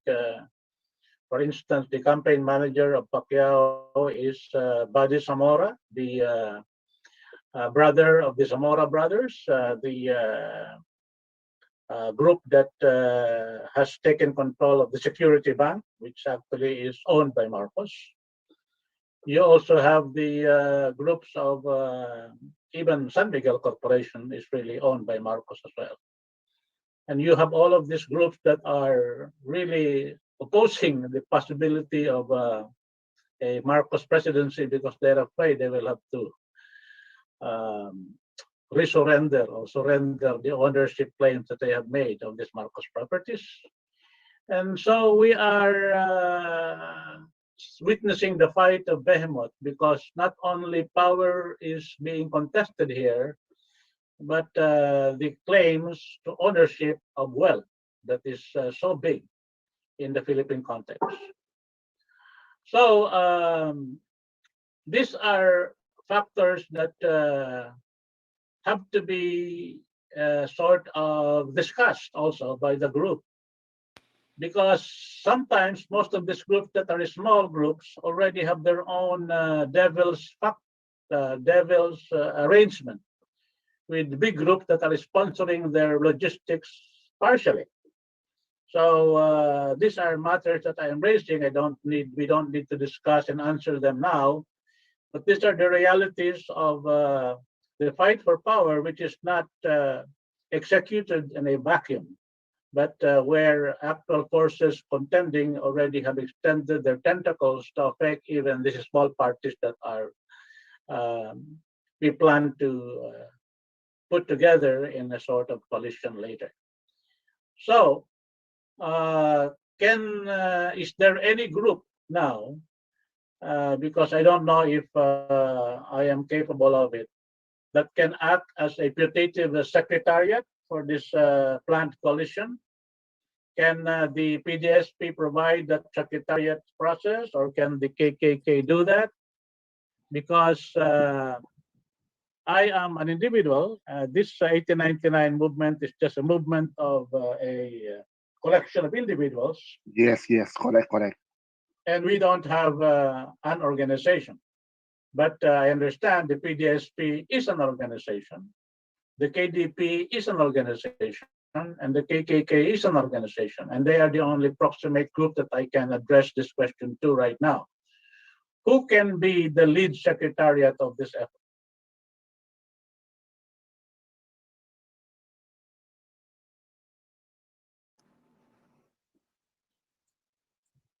Okay, Charlie, you can go ahead. As I mentioned, the three political parties that you referred to, no, KDP, KKK, and PDSP, we are partisan political agrupations. And it would be good if we have a secretariat that more or less will really just act not only for and on behalf of conveners, no, but they will also not be aligned already or be partisan. Because I can imagine there may be a point when we can have some very heated exchanges, arguments, etc. And the secretariat will have to remain neutral. Okay. In the same way that the conveners will have to remain neutral. I may have proposed the unification idea, but I am right now committed to a political party. The only thing that I have is I have been equipped with authority to negotiate and to broker with all those who will be aligned with what we believe are the minimum principles, as well as the programs that we have also lined up for the political party. Now, if I may, Professor Hill, you said it seems like this time we may not really be able to acquire and capture power. You're right. Under ordinary circumstances, that may be so. But under extraordinary circumstances, that is a cleavage where we can all squeeze into being part of the power center that will be established. In the scenario that Brother Sunny mentioned, which is a failed election scenario, essentially the 86 scenario. In that kind of scenario, it was perception, not the reality, that established political power. Okay? In other words, the perception that the process failed, that there was cheating, and that the candidate who was cheated was precisely highlighted to be the one that can unify the country. That proposition was presented to the military, because in a failed election scenario, the one that will become the primary player and the power determinant will be the military. But with the military, we'll have to be organized people. Now, if the people who will vote are not really organized, then those with organized voters will have the advantage. That's what I'm saying. And therefore, our planning will have to involve all possible scenarios, from the worst to the best scenario. And then we will also have our own minimum expectations and the maximum and medium expectations. That will be part of what this group of leaders will be designing and will essentially be executing. So we are not stuck with just one scenario. In other words, we will not be caught in the whirlpool of the campaign where we start thinking really that we stand a chance if all things remain equal and continue to operate as they are. No, only in an extraordinary situation and circumstance will we have that kind of a chance. And that is a possibility. That's why I'm saying you combine 1972, 1986, 1992, 2001. the combination of all of those events are instructive on what can happen in 2022. You add to that Deus Ex Machina, divine intervention, and you will now see a picture of what kind of perfect storm is forming towards either disaster or real change in our country. So that's part of our responsibility, trying to prevent really the threat of disintegration becoming a reality. We are going to be a playground of foreign power competition. We all know that. We say that. So what are we doing about it? So how are we trying to arrest that? Okay. Marami tayong experiences na of aligning and working with so-called traditional politicians. Those experiences, way back in 1978, Bert Gonzalez should know that. He was working with the Council of Leaders, the Tradpols then, in 1992 during the Ramos campaign. In 1986, also before the revolution, we were always working with traditional politicians and those who are the power brokers or the ones providing the, as you said, the wealth, no? the money. And that's why I also said, in the big boys presidential table, the competing table, you must have chips. Our only chips are people, organization, and our ideas. Those are our chips. Now, if we believe that we have superior ideas, we have this, we have the experience in organization, we have the right strategy, we have the right tactics, you may just be able to execute a political jiu-jitsu. That's what I'm saying. And over and above that, as I keep on, I have to end always my point. In God we trust. In other words, God, not the demigod, but the real God, can really smile with favor on us if we know how to accept, His presence in our persons, His spirit. I'm optimistic when it comes to that. So, in effect, you're saying that I am the only one who can be the honest broker in this thing.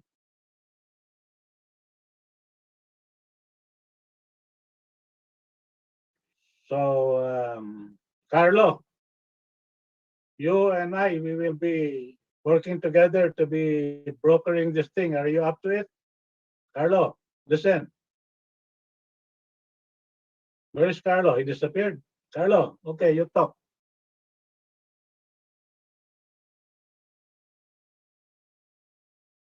Yeah, has to unmute. Anyway, okay, I'll go ahead and organize it. Go ahead. Let's go ahead, sir. Let's do this and go ahead, sir. Oh, okay. And I might be asking the GM team to join us on this. Yeah, we'll be, no. We'll, the GNC, the Gising Maharlika you're talking about? Yeah. We have also to coordinate with this. I don't know. That might complicate my. Anyway, I'll take up the process of organizing it and midwifing it until the point where it can proceed on its own steam. But that's all I can do. I cannot continue serving as the secretariat of the group all throughout because I would not have the resources to do that on a sustained basis. I may have enough to be able to manage just getting it started. Okay? Yes. So, Correct. And I hope that some volunteers among the individuals that are here in the 1899 movement can assist me. That's why maybe I'll be relying on Carlo and also Melo, and as long as they are not part of the partisan groupings that we are putting together. So any more suggestions? I agree to that, and I will be communicating with you and the other people as well that will be put together. Any comments from KDP, Lorque, and then from PDSP also, Bernard? No comment. No comment. You're like Senator Genaro Magsaysay. No comment. No mistake. No comment. No mistake. Okay, how about Bernard, Austria?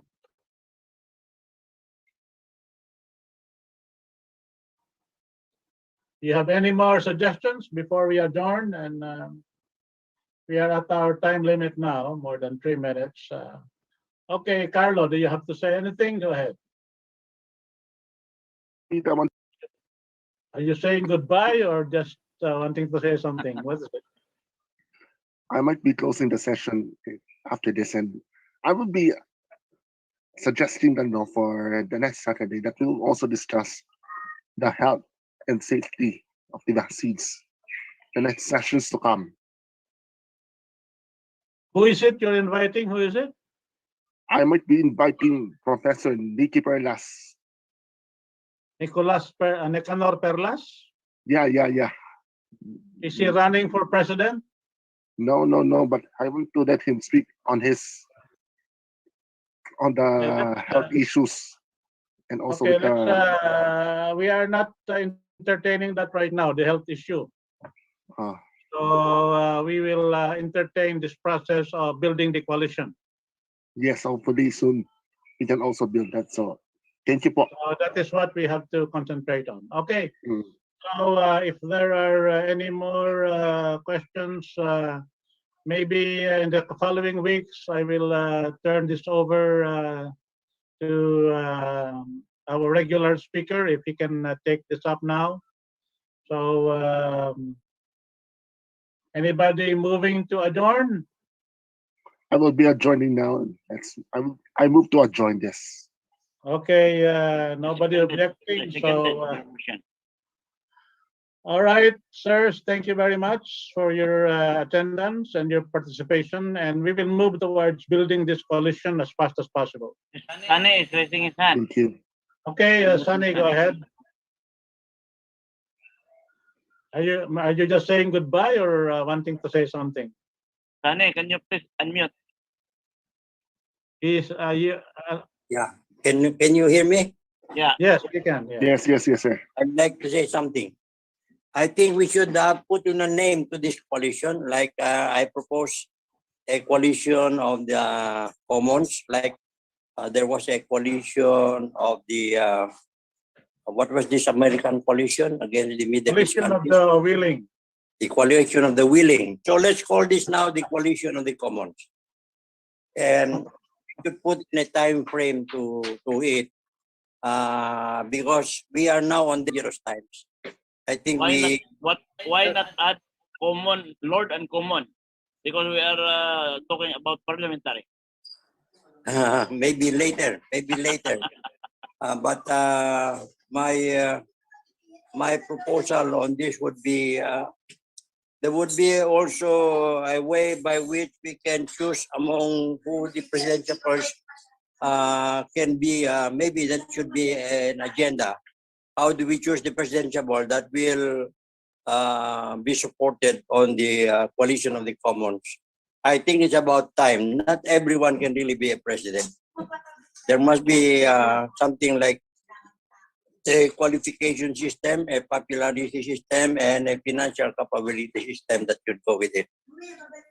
So, if I may, I think we should now also be when we on Saturday, we should be asking friends to join us. What I did with Kateri of Labor Sector, President of PAPLO, and Grace was to send them the ongoing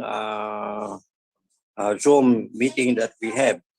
Of course, if only I get a notice every Friday, I can send every Friday to some friends that I would like to invite and join us.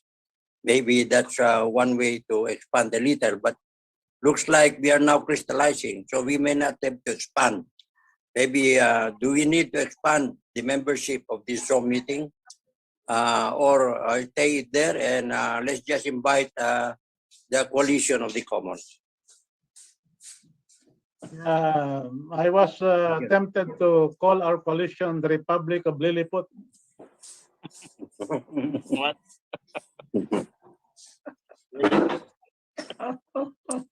or the kingdom of Lilliput.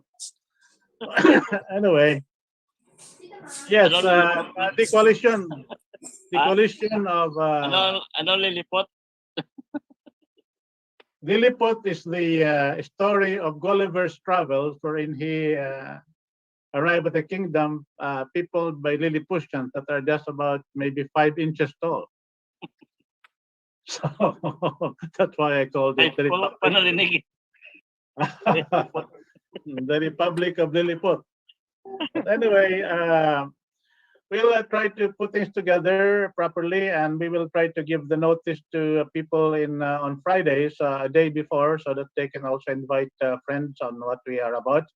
But we will concentrate on this coalition effort and also concentrate on the developments regarding this things that I have exposed out in the web today, this process of talking about the padded voters in Comelec.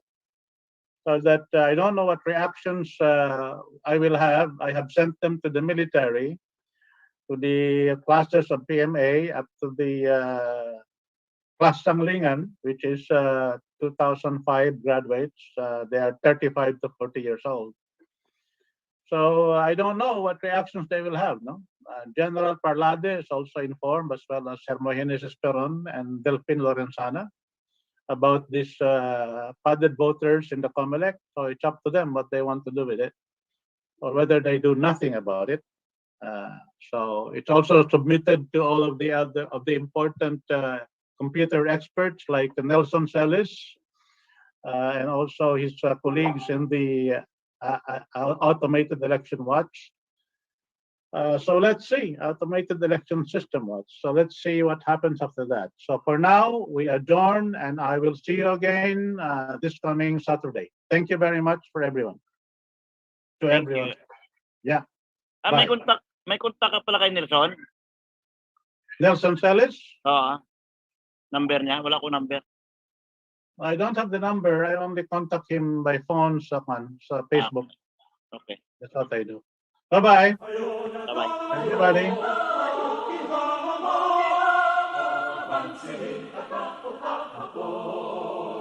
Alleluia.